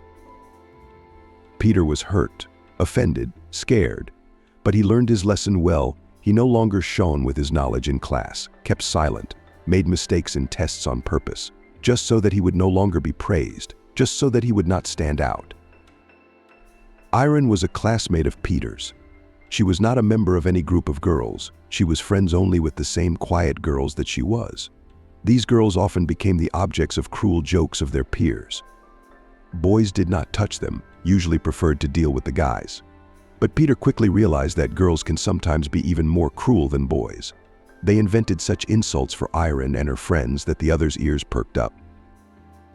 They also damaged their belongings, forced them to be on duty, and took away the treats the children were occasionally given in the cafeteria. Sometimes there were fights in the yard with bites and hair pulling with broken noses. The educators looked at all this through their fingers. They preferred not to delve into the children's conflicts, separated the children, punished, without discerning, all in a row. Some of them were not touched at all. As Peter realized later, some teenagers were simply afraid of adults. The staff of the orphanage knew a lot about the genes of these children, about their life before they came to the state institution, and guessed what they were capable of. It was easier for them to lock quiet Irene in a closet for 24 hours. The wolves would be fed and the sheep would be safe. Peter, too, had to sit in that closet many times for nothing, if you put it that way. But he even liked it there, quiet, dark, calm, no one pulls, no one calls to clean up, no one calls him names. Just sit there thinking. One bad thing: hunger quickly began to pester the growing body. Life in the orphanage was half-starved as it was, and then there was punishment. But Peter got used to it in the end. As the years passed, Peter and Irene became good friends. Even romantic feelings began to appear between them. The homeboy had changed. He became stronger, more resilient, learned to fight back, all thanks to Irene. It was unbearable to watch how a crowd of girls mocked her, then in the corner clamped and start pinching, then forced to duty in the kitchen every day. Then she has to wash their socks in the bathroom, a whole mountain of socks. Peter once saw the girls kicking the unrequited Irene again and stood up for her. He knew exactly what he was doing. The girls were first taken aback and then started laughing. One of them, the strongest and toughest, pushed Peter against the wall. The blow was quite tangible, but the boy stood his ground and pushed her back. In general, of course, girls should not be hit. This postulate Peter learned in his past life, when he attended kindergarten. But in front of him now was not a girl, but a monster, unpleasant, evil, and ruthless. The girls, accustomed to resolving conflicts by swearing and fighting, pounced on Peter. But even though he was a puny boy, but still a boy, he fought back quite well, and at the same time understood perfectly well the girls will call for help guys. It would be more difficult with them. Peter secretly from everyone for a long time practiced hammering his fists with a bag of flour in the closet. The sack replaced his punching bag. If the strongest survive in this world, you have to become the strongest. Fool. You're going to get in trouble now, warned one of the girls, the recognized leader of the company. The ladies realized that they could not defeat the boy and proudly left. Peter understood perfectly well what their threats meant. They would tell their buddies about everything. They will definitely take revenge on Peter for his courage. Trouble really loomed ahead. But Irene, she looked at him so much like a savior, like a hero, and all the distant problems under that gaze faded, lost their significance. "Thank you," she murmured quietly. "But what about you now? They'll beat you up, won't they?" "Nothing," Peter waved his hand. "I'm not afraid of them, Dot." And at that moment he really wasn't afraid of reprisals. He didn't care. What mattered was that Irene was looking at him in a special way and smiling. They sat together on the bench and talked for a long time afterwards, learning new things about each other. Turns out Irene's mom died in the hospital. It seemed to be a very young girl. The relatives did not want to take the child away. It was a shame for them. Apparently, such a fate of the granddaughter, in the opinion of relatives, was not a shame. That was Irene's story. Of course, payback caught up with Peter very soon. "Are you the coolest guy in the world now?" That's the question one of his attackers asked him. The question was, of course, purely rhetorical. Of course, Peter was beaten badly. The girls were nearby. They suggested to their defenders ways to humiliate the victim, one more sophisticated than the other. But that time Peter still fought back, managed to break a couple of noses, someone kicked in the stomach, and then found himself in the dust on the ground, and only he was beaten. But still the boys were surprised. The victim used to be speechless and toothless, and then all of a sudden it was like this. They began to touch him less. No one wanted to get hit in the teeth or nose. They still attacked in a crowd sometimes, but they didn't attack singly, not anymore. Peter sighed, stretched, turned off his computer. Time to go home. Tomorrow we can sleep in a little longer, spend time with the family. The man threw on a windbreaker, walked out of the office. His car was parked in the back of the restaurant. Where the trash cans stood, food that customers got fed up with was thrown into them. So it was a common mistake here for homeless people looking to satisfy their hunger. Peter was not surprised to notice an elderly woman in tattered clothes and sneakers clearly off someone else's foot next to the bins. Peter did not chase the homeless away from the bins. On the contrary, he asked the staff to leave the food in the containers on the site, not to throw it all in the bucket. He felt sorry for these destitute people. The woman, sensing the presence of a man, was frightened, shuddered, turned around, looked anxiously at the approaching man. Peter was dumbfounded. This old woman. No, this is simply impossible. She was very similar to the person who had once played a key role in his life. The man scrutinized the beggar's face. She was also looking at him, studying him. After a few years of survival in the orphanage, an amazing thing happened in Peter's life. A new English teacher, Jane, came to visit them. The class, as always, began to test her on the first day. Mean jokes, attempts to disrupt the lesson, even direct insults. Usually the teachers would either lose their temper or lose their temper, but Jane looked at the troublemakers with sadness and even pity. It was surprising. Peter, who as always was ashamed of his classmates, watched Jane with interest. He was an unusual person. He could feel it at once. The new teacher gave an interesting lesson, not torturing the class with the necessary rules, but playing cartoons in English. At first the pupils, out of habit, only tried to make jokes, but somehow they got involved, even the most disinterested bullies. Then Jan began to ask questions. Peter, to his own surprise, knew all the answers. He answered, and the teacher shook her head approvingly and smiled. She seemed to be impressed by the able pupil. She had not expected to meet such a person here. Peter was no longer afraid of the nudges and prods of the locals, so he answered as he saw fit. Jan asked him to stay after the lesson. "You're an amazingly talented boy," she praised Peter when the others had left. And he realized that the teacher had purposely not complimented him in front of his classmates so as not to arouse their envy. Wow, what an intelligent and sensitive person. Thank you. You clearly need to study in a different program. Your level is much higher, and may even get higher. I've seen a lot of kids, and I can see the ability right away. "You're very capable. Thank you," repeated an embarrassed and delighted Peter. It had been a long time since anyone had been so attentive to him. As a result, the new teacher taught the boy a different, more complex program with bright and much more interesting textbooks, which she bought at her own expense. Jane's made Peter's life happier and more pleasant, filled it with a special meaning. And the other children liked her very much too. It was a rare teacher who interacted with the class not through humiliation and insults, but through explanations and frank heart-to-heart talks. Both girls and boys were drawn to her. But it was obvious to everyone that Jape singled out Peter. But there were no objections. The classmates could see that Peter was making great progress in English. He helped them too, and never refused anyone, even those who had recently beaten him up in the backyard. Peter swallowed one after another of the interesting English books Jane brought him. Then the teacher handed the boy a player with several CDs. Reading is one thing, you need listening too. English is a little hard to listen to, but you'll do fine. I know you will. Thanks. Only ... Peter looked doubtfully at the player. Such a thing. Expensive. I'm afraid I can't take it. Jane seemed to understand. I'll make arrangements with the principal. He'll let you into the classrooms after school at certain hours, when no one else is here. There you will study. Is that option okay with you? You bet. It was so nice to do something I love and interesting in the silence of an empty classroom. It is not only learning English, but also a great opportunity to be alone with myself. This privacy Peter really lacked in the orphanage. And here beauty. Peter often talked to Jane about more than just English. Somehow they became almost real friends. Peter told his teacher about his tragedy. It was so nice to share some moments from the past with anyone. The woman shook her head, sighing from time to time. "Oh, it's been hard on you, Peter. Not always the conversations between the teacher and the able student were so heavy and serious. Sometimes they laughed and joked.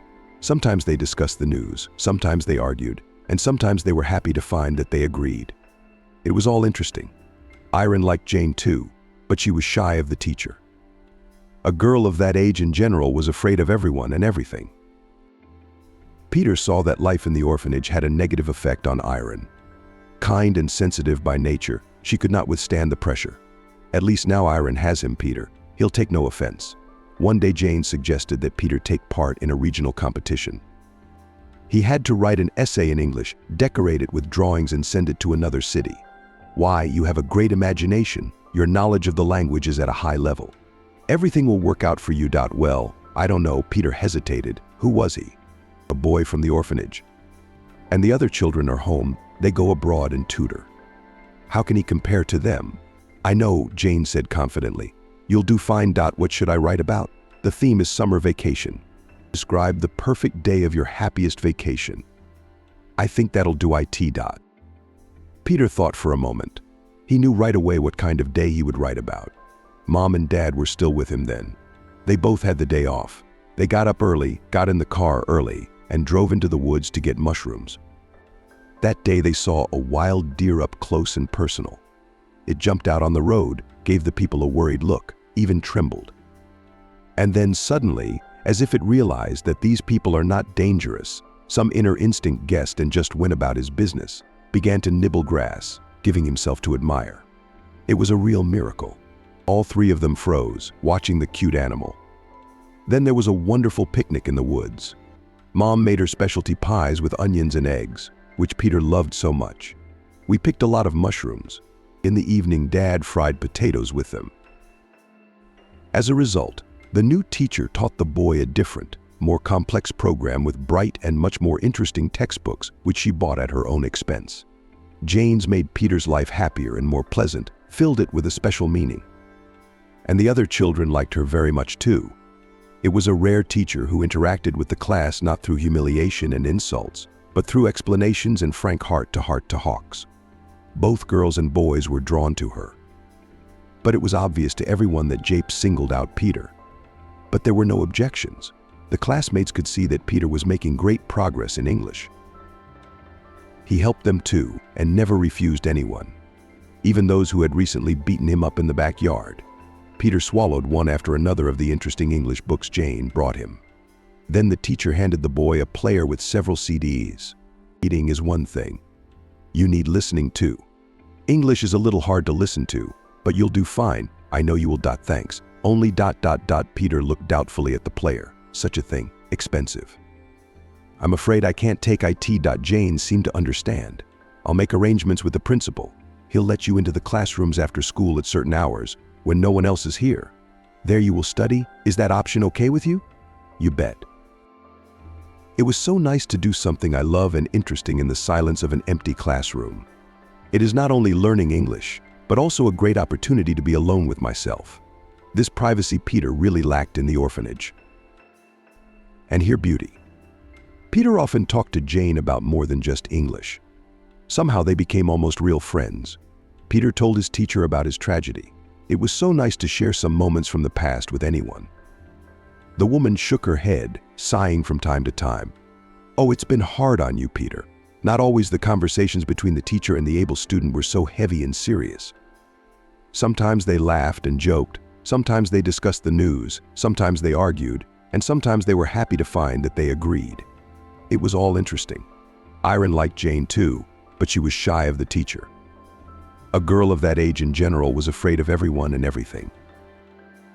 Peter saw that life in the orphanage had a negative effect on Irene. Kind and sensitive by nature, she could not withstand the pressure. At least now Irene has him, Peter. He'll take no offense. One day Jane suggested that Peter take part in a regional competition. He had to write an essay in English, decorate it with drawings and send it to another city. Why? You have a great imagination. Your knowledge of the language is at a high level. Everything will work out for you. Well, I don't know. Peter hesitated. Who was he? A boy from the orphanage. And the other children are home. They go abroad and tutor. How can he compare to them? I know, Jane said confidently. You'll do fine. What should I write about? The theme is summer vacation. Describe the perfect day of your happiest vacation. I think that'll do it. Peter thought for a moment. He knew right away what kind of day he would write about. Mom and Dad were still with him then. They both had the day off. They got up early, got in the car early, and drove into the woods to get mushrooms. That day they saw a wild deer up close and personal. It jumped out on the road, gave the people a worried look, even trembled. And then suddenly, as if it realized that these people are not dangerous, some inner instinct guessed and just went about his business, began to nibble grass, giving himself to admire. It was a real miracle. All three of them froze, watching the cute animal. Then there was a wonderful picnic in the woods. Mom made her specialty pies with onions and eggs, which Peter loved so much. We picked a lot of mushrooms. In the evening, Dad fried potatoes with them. Jane's apartment was just like her parents', and therefore familiar 2 rooms. A small, cozy kitchen. Peter looked around with interest. It was obvious that Jane was a rich man. Simple furniture, inexpensive wallpaper. There was a special atmosphere in these rooms, warm, soft, and soothing. It must be nice to live here. Peter knew that Jane had a daughter, Angela, who was his age. I'd love to meet her. She must have raised an interesting person. He hoped that he would make friends with the teacher's daughter, and that it would be wonderful if he could have another friend. There were so few of them in his life, after all. The teacher never told her daughter much. They discussed all sorts of things, but not Angela. That was even more interesting. The boy had no idea what she was like. But as soon as Angela entered the apartment, Peter realized that they were unlikely to become friends. At that moment, she was explaining to a student at the kitchen table the rules of constructing complex English sentences. A kettle was boiling on the stove and an apple. Pie was cooking in the oven. Peter was anticipating a pleasant tea party. Then the door rattled open and a teenage girl appeared on the doorstep. She wore a daring miniskirt, revealing long skinny legs with sharp knees, a tight top, thick platform shoes, short hair dyed a strange green color, large eyes thickly lined with black, eyelashes clumped with a thick layer of mascara. Peter stared at the girl in surprise. He had envisioned Angela very differently. This Angela subtly resembled the aggressive girls from the orphanage, and not even in appearance. Well, maybe the girl likes this image? It doesn't matter. Everyone has the right to express themselves. It was something else. Cold, prickly gaze, lips pressed contemptuously together, deliberately swaggering movements. Angela, hello. Jane smiled at her daughter. This is Peter. I told you about him. remember. He's getting ready for the pageant. Hi. The boy waved and waved. Angela gave the guest a haughty look and turned to her mother, ignoring the greeting. Got anything to eat? I won't be long. Jape motioned to the refrigerator. I'll eat in my room, Angela said, and left. Peter was kind of embarrassed by the scene. Angela had proven to be an insolent person. Jane seemed to be ashamed of her behavior. Soon loud music came from the room. Some stupid pop. Jape took a plate of pilaf to her daughter. Peter heard the teacher trying to persuade her daughter to turn the music down, as it was impossible to study in such noise. It's my house, I do what I want. If he doesn't like it, let him go to his house. It didn't last long though. Angela found herself at the door again. This time she was wearing ultra-short shorts. What are you looking at? She threw Peter menacingly. Do you like me? Peter blushed.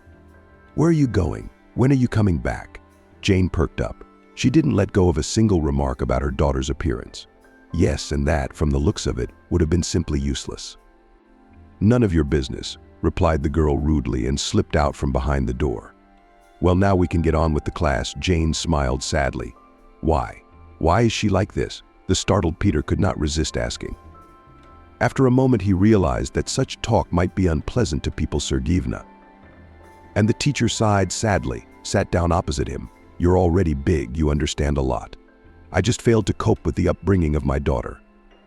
I teach other children, but I don't know how to bring up myself. Angela was alone. She was never married at all. Angela's father was the kind of guy who avoided responsibility. Adventurous personality. Anyway, it wasn't hard for the seasoned catcher to get the unsophisticated young lady interested. There wasn't even an affair. They spent about 24 hours together. The young lady was in slight shock at how many events these hours contained. Where only she had not been, what only she had not seen. Angela's father knew how to be interesting, knew how to organize exciting leisure time. He tried on different roles and masterfully played them himself, enjoying it. The morning he vanished, as if he was not there. The girl managed to fall in love with him. She was looking for a mysterious beau for a long time, but he seemed to disappear into the water. Well, in memory of the stormy, but such a short-lived romance, she had a daughter. I was even glad then. For a long time I hoped that he would come back. And here I am with a baby. I thought his heart will tremble. We will live together. Then I realized, of course, that it was all nonsense. By that time Janek had already graduated from the Pedagogical Institute and managed to get a job at the local gymnasium. I had to go on maternity leave. Money became scarce. She lived with her mother in this very apartment. The old woman's pension was small, and her child benefits seemed even smaller. So she took up tutoring, running around all day in other people's apartments. Jane had to wade through a wall of reluctance and sometimes even disgust from her students. Not too pleasant, but it paid good money. Angela at this time to keep an eye on her grandmother, and she was the first to notice the alarm bells. Something, she's too capricious, she's always being pulled somewhere. She doesn't listen to me at all. I punish her, but she doesn't care. Today she cut my favorite sweater with scissors to spite me. She was looking at me on purpose, waiting for a reaction. Mom, what are you talking about? Jane objected tiredly. She's only 2.5 years old. What revenge? What disobedience? The child is just learning about the world, that's all. It's normal. She loved it when her daughter ran to meet her at the door in the evening. The first thing she'd do was look in the bag for something tasty, and she'd always find a chocolate bar, sweet fruit, or flavored buns. She did her best to please her daughter. Who else is going to make her happy? There's no father. Time passed. Angela went to kindergarten. Her mother went back to grammar school. This is where the trouble started. Now the teachers complained about Angela that she hits other children, encourages the boys to mischief, spits. The woman promised to talk to her daughter, to improve the situation, and talked, but with her mother Angela behaved like a real angel. It seemed that everyone was slandering the poor girl, both the grandmother and the caretakers. And then Jane's mother died suddenly, a heart attack, and the woman was left alone with her daughter. It was just about time for Angela to start first grade. But then Jane herself had to admit that there was something wrong with her daughter. Angela absolutely refused to learn. The girl was prepared for school at a paid center. They didn't talk about the problems there. Why scare clients who are paying good money? It turned out that Angela can neither read, nor write, nor operate even the smallest numbers. And worst of all, she doesn't want to learn those skills. Jane tried her best. She practiced with her daughter every day, patiently endured her whims and reproaches. Only threats worked. Read the page, solve the examples, then go outside. Otherwise you'll stay at home. The street beckoned her with terrible force. Sitting at home in four walls, it was for her like a prison. The girl shouted at her mother, called her names, threw notebooks and textbooks at the wall, but she still had to fulfill her parents' demands. Angela was weaker than her mother then, physically weaker. And then, as she grew older, Angela simply moved her mother aside and went outside, or ran away when she was at work. A woman couldn't keep her daughter on guard 24 hours a day. Sometimes Angela wouldn't make it home from school and would go straight to the neighborhood with her dubious friends. Janet was worried about her daughter and did not understand what to do. Prohibitions did not help. Angela cheated, insulted her mother, and took valuables from the house, which she apparently then sold. She needed something to go out on. The first time I smelled cigarettes from 10-year-old Angela. After drinking alcohol, the teacher's daughter showed up for the first time at the age of 13. Jane-sama talked a lot with her girl, telling her how such behavior could turn out, what troubles await teenagers on the street. But Angela only smiled and looked at her mother condescendingly, as if she were a fool. She was worried about her daughter. She still hoped that education could overcome genetics. The woman took Angela to psychologists and psychotherapists, but all in vain. The older Angela got, the greater the chasm between them. It was so unlike Jane's relationship with her own mother. No warmth of heart, no mutual support, no shared interests. Angela seemed to despise her mother for her dull gray life of poverty, intellectualism. The girl herself considered herself an ideal. She could afford to do what she wanted. For example, to send a teacher in the classroom for the fact that she was picking on her appearance or smoking right on the school porch. Gradually, the parent turned into a raw material appendage for Angela. Her mother fed her, earned her money, her mother gave her a roof over her head. She was only needed for all this. True, she had to pay, listen to the occasional lecture. But Angela had long ago learned to ignore them. Maybe it's just her age. Peter suggested after listening to the teacher. There was so much pain in Jane's eyes that he wanted something to comfort her. That's what I hope. That she'll come to her senses and think about the future, so long as nothing happens to her in the meantime. I'm so scared for her. Well, we're getting a little distracted. You need to study. Open your textbook to page 3. Peter came to see Jane every Sunday. They studied hard for the pageant. They also drank fragrant tea with delicious homemade pastries and talked about very interesting topics. I tried to answer all of Peter's questions. She didn't dismiss a single one. She was wise, sensitive, and worried. Sometimes Angela was at home during these sessions. One day she barged into the hallway at all, drunk at 15. She reeked of booze, tobacco smoke, and the girl's legs wouldn't hold her. It was late morning. Looks like Angela hadn't been home last night. The girl collapsed in the hallway. Peter helped the teacher carry the body to the bed. Angela was even worse than the aggressive girls at the orphanage. Those were toughened by their hard fate and the need to fight for survival. What about Angela? She has everything: clothes, her own room, delicious food, and most importantly, such a wonderful mom. Angela once insulted Jane in front of Peter. She tried to ask her daughter if she would be back for dinner. The girl was already irritated about something. She unleashed an angry tirade on her mother, and Peter stood up for Jane. And then something happened that the boy did not expect. The girl jumped up to him and slapped him so hard that his eyes went black. "You're going to tell me what to do in my own house." Angela's eyes burned with evil fire. "You bitch." From then on, Peter thought the girl was crazy, sick. Well, it happens. People with mental disorders don't necessarily look like fools. Some of them are geniuses. A normal person can't be like that. One time, the kid even shared his hunches with his teacher. Worried before the conversation, afraid to offend Jane, but the latter realized that it was just an expression of concern for herself. No, there's nothing wrong with her mentally. While Angela was still giving, I had time to show her to several psychiatrists. The verdict is unequivocal: everything is within normal limits. So N.O. Peter did not tell anyone about Jane's daughter. The teacher didn't ask him specifically, but he understood it himself. He only shared it with Irene. They always told each other everything. Silly Angela, she doesn't realize her happiness. The girl shook her head. I wish I had a mom like that. Irene felt sorry for the kind teacher. The other children were drawn to Jane, even the worst bullies. And her own daughter? Closer to the date of the contest, one very serious problem came to light. It turned out that the participants had to pay for their own transportation. And this is a lot of money: tickets for the child and the accompanying person, a few days hotel accommodation, meals. But no, I cannot allocate such an amount. The director of the orphanage immediately refused to take part in this scheme. Peter heard how Jane persuaded the man, convincing him that Peter's participation in the competition was a chance for a normal life. Then she tried to prove that the boy's victory was beneficial for the orphanage itself. You'll have so many sponsors after that. They'll fix the roof, buy clothes for the children, and make a sports ground. He still has to win. Where are the guarantees? He's got a lot of potential. I can't believe that our pupil will beat everyone at an event of this level and scale. Peter was catching every word, and inside he was doing well. Is it because of these financial difficulties he won't even go to the contest?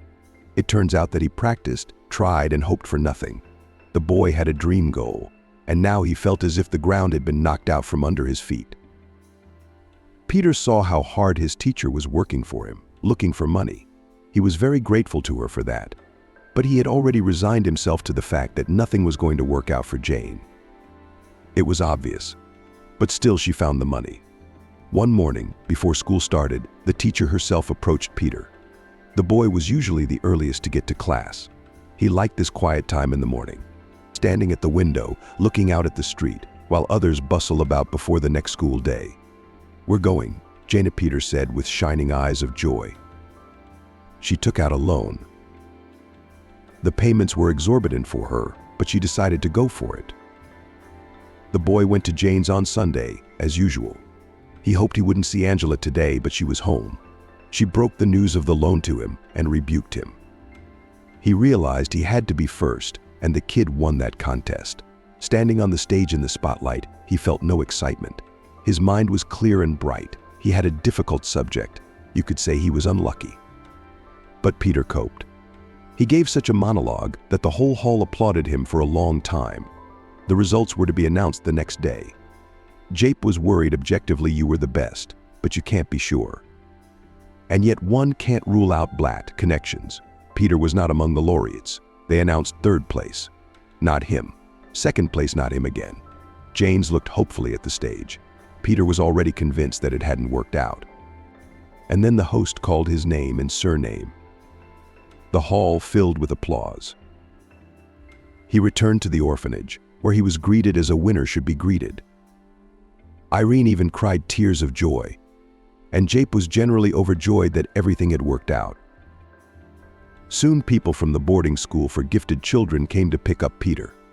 For a couple of days they took care of some formal matters: preparation of documents, studies, personal stories of the boy. Peter realized that he was being taken somewhere to some new life, which he deserved, according to Jane. He now had a future, a brilliant future. Peter will become strong, smart, wealthy. He won the lucky ticket thanks to Jane, of course, and the support of Irene. It's very hard to part with them. They're the closest people to Peter. Irene's a worrying person to leave behind. How is she going to be here without him for another 3 years? Who's going to protect her? Jane promised to look after her. And it's still scary and depressing and hard. I mean, it's going to be a long time not seeing my loved ones. On the other hand, to be patient for a few years is worth it, because then he will become an influential and wealthy man, will do everything for this. And then he will thank Jane and make Irene's life a fairy tale. The second point Peter managed to realize, not immediately, of course. First, the boy spent 3 years in a boarding school for gifted children. It was a real palace with a luxurious garden, a separate room, classrooms equipped with the latest technology, smart, motivated kids. Here Peter finally made friends. He had a lot of common topics and interests with local kids, so friendships formed by themselves. The teachers at the boarding school noticed the smallest abilities of their students and tried to develop them. They were very pleasant and educated people, communication with whom enriched and developed. But such warm relations as with Jane, Peter had not formed with any of them. Peter often remembered his teacher, worried whether it was hard for her to pay off the loan, worried whether Angela was hurting her. After graduating from boarding school, Peter entered a good university without exams. During the years of study, the guy managed to win several world-class competitions, which gave him special preferences. Many boarding school graduates entered prestigious universities in this way, without exams. Scholarship, dormitory, supportive mentors who continued to supervise and accompany students after graduation. Life became easier, calmer, more interesting. While still a student, Peter found a job. He was hired by a large travel agency as a translator. He began to earn good money. That's when he was finally able to return to his hometown. And he was eager to see Jane and, of course, to find Irene. Finding Irene was no problem. The director of the orphanage gave the address of the apartment, which the girl received after graduation from the orphanage as a round orphan. It was some room in a barracks, on the outskirts. Always drunken neighbors, mountains of garbage everywhere. Irene graduated from technical school and now worked as a dressmaker's assistant in an attire. She earned pennies, lived in a hole. "I never thought you'd come back." Irene's eyes shone like two bright stars in the night sky at the sight of Peter. "How grown up and beautiful you've become. How can I leave you?" The boy smiled, hugging Irene. "I've missed you so much. You won't live here anymore. You won't stay a single day in this horrible house." That same evening, Peter helped Irene move into his parents' apartment. It remained empty the whole time. The old neighbors were no longer in the house. The older ones died, the younger ones moved out. It was a pity. It would have been nice to chat with old friends, but the main thing was that Irene would now live in normal conditions. Peter will be calmer that way, and in general it's nice to realize that a loved one lives in his own apartment. It makes me feel warmer. But Jane could not be found.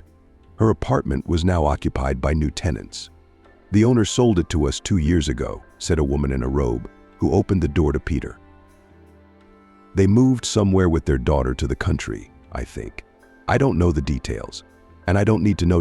Peter returned to New York and continued to study and work, but now every vacation he returned home to his hometown, where Irene was waiting for him. After graduating from university, Peter was recruited by the Ministry of Foreign Affairs. The position was offered immediately responsible and highly paid. As Jane had once assumed, winning a prestigious competition became Peter's ticket to life. Now he was being guided and supervised. Now the boy's life seemed to go on carefully laid rails. Everything seemed to work itself out. Peter bought an apartment in New York. Irene moved in with him. They got married. Peter was moving up the career ladder. He had to work hard, but it paid off. Irene stayed at home, taking care of the kids and the household. She truly enjoyed motherhood and loved her husband very much. It was nice and warm to come home from work.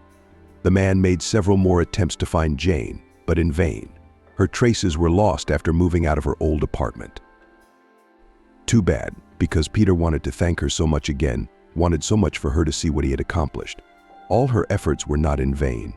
A good woman deserves to be thanked, and not just verbal gratitude. After a few years, Peter realized that working in the ministry takes too much time and energy. He missed happy and important moments. The son went to the first grade, but the father did not get to the ruler, as there was an urgent meeting. The daughter performed for the first time with a ballet group in the theater, but the busy Peter at this time was conducting important negotiations. And the man decided to go into the restaurant business, and the opportunity to open his own business presented itself at that moment. And now Peter has a chain of restaurants in the capital. He is his own boss. Work, of course, have to work a lot, but the man is quite able to regulate his own schedule so that everywhere have time. And that's just great. Today he stayed up till the night with reports, but tomorrow he has a free day to devote to his beloved family. Peter left the office with a feeling of accomplishment. On the street he smiled with anticipation of meeting his wife and children. And here is this elderly beggar at the restaurant bins. She looks a lot like Jane.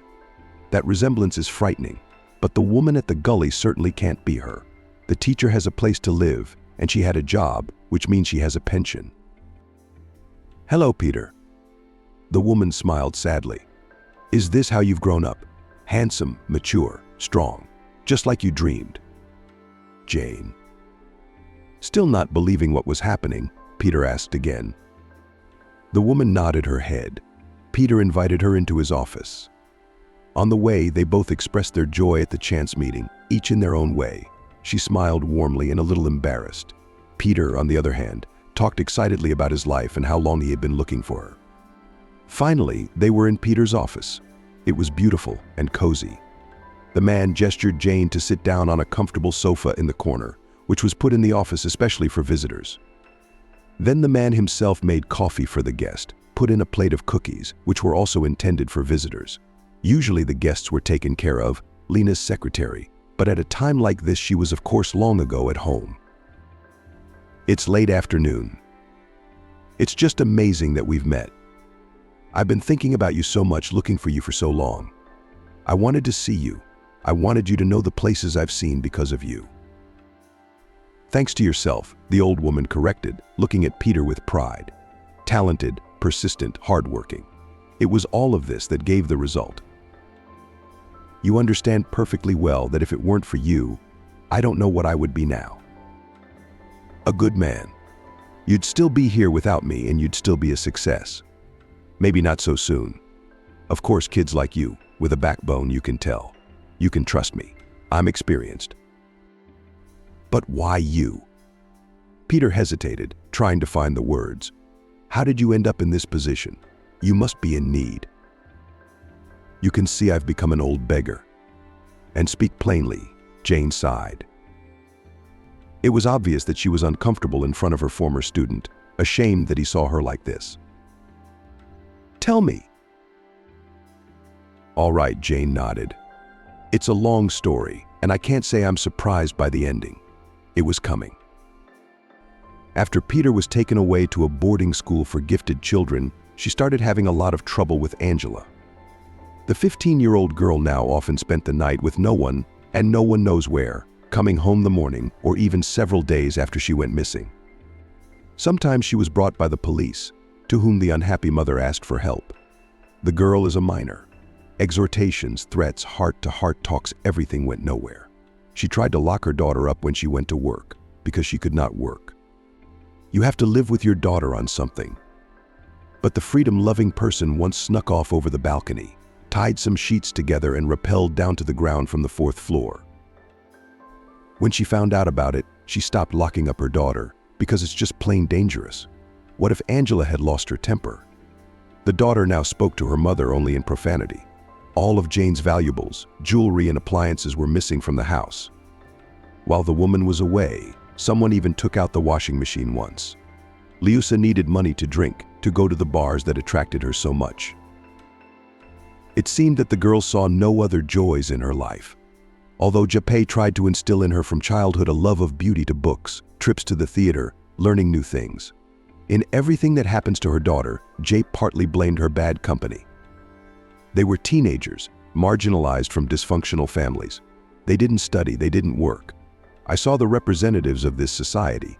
Glassy, absolutely empty eyes, the stamp of limitation on their faces, ungroomed, always gray and ragged. And these people somehow had a great influence on her daughter. Angela was hospitalized several times. Her young body couldn't stand it.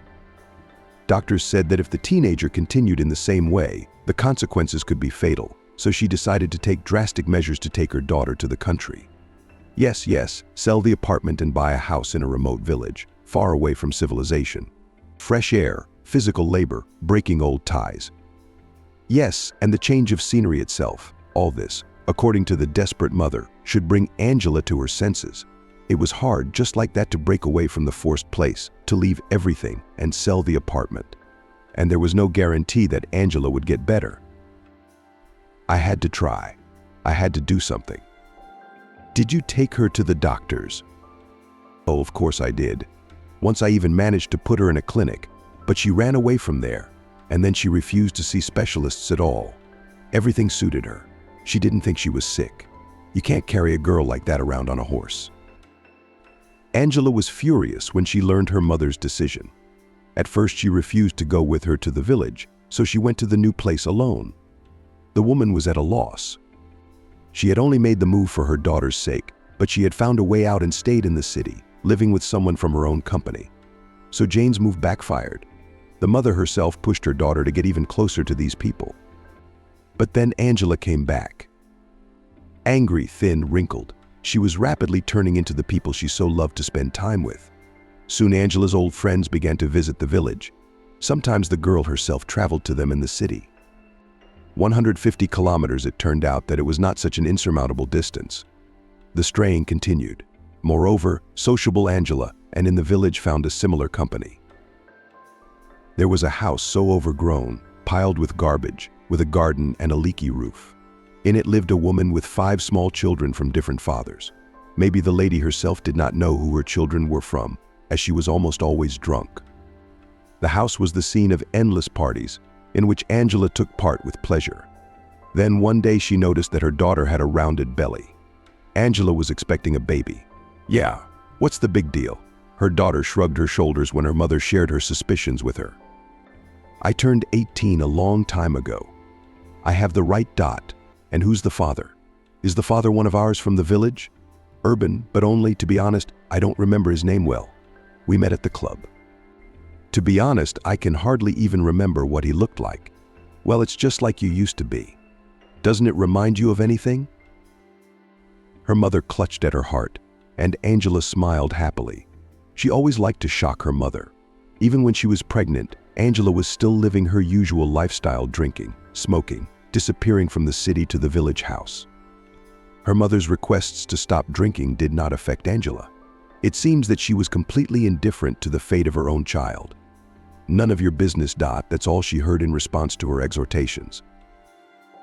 Her grandchild was born well before his due date. He was so tiny, so weak. Angela had been driven to the hospital straight from the street since she was in town. The contractions curled her up in front of the store. The baby was born weak and sick and was left in the hospital. Angela was discharged alone. With the freedom she craved, she plunged headlong into her old life. Jane went to see Denny and communicate with doctors. The baby was not doing well. Angela's lifestyle during pregnancy was not without consequences. Underdevelopment of most organs and systems, heart defects, brain damage. Doctors made it clear that if the baby survived, he would be left profoundly disabled and in need of care for the rest of his life.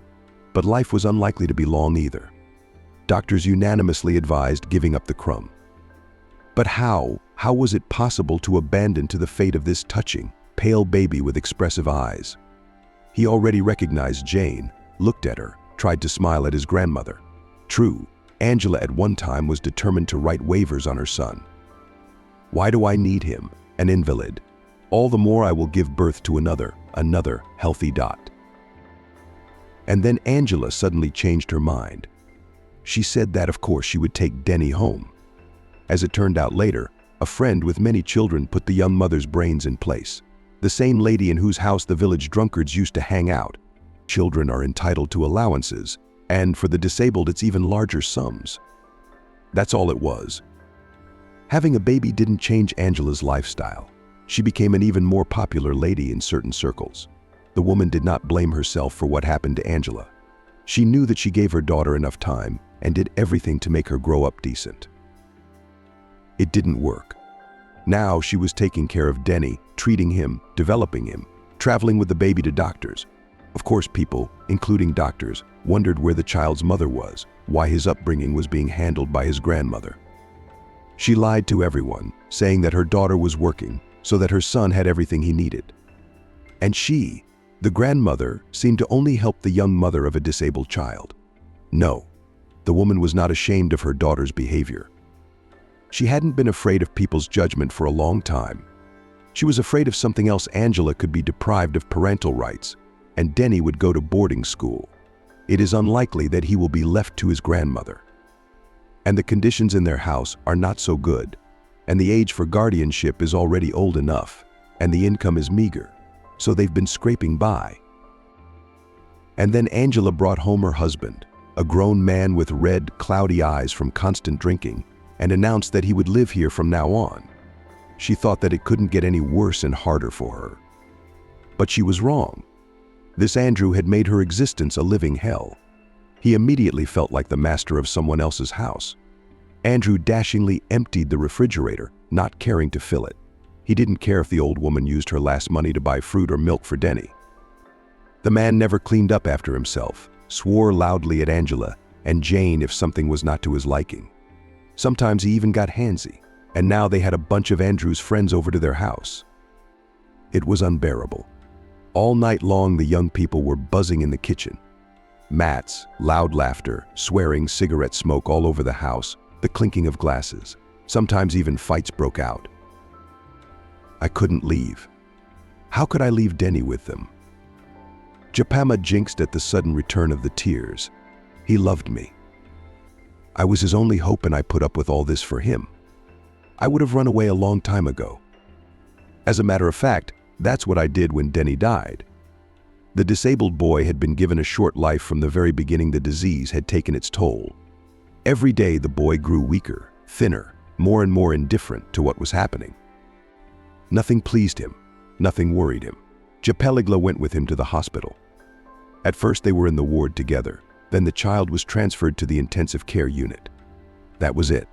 Jeperiata several days in a row when the doctors told her the terrible news. Angela and her partner were also saddened, but only because they had lost their source of income. She realized that she couldn't stay in the same house with her daughter for another minute.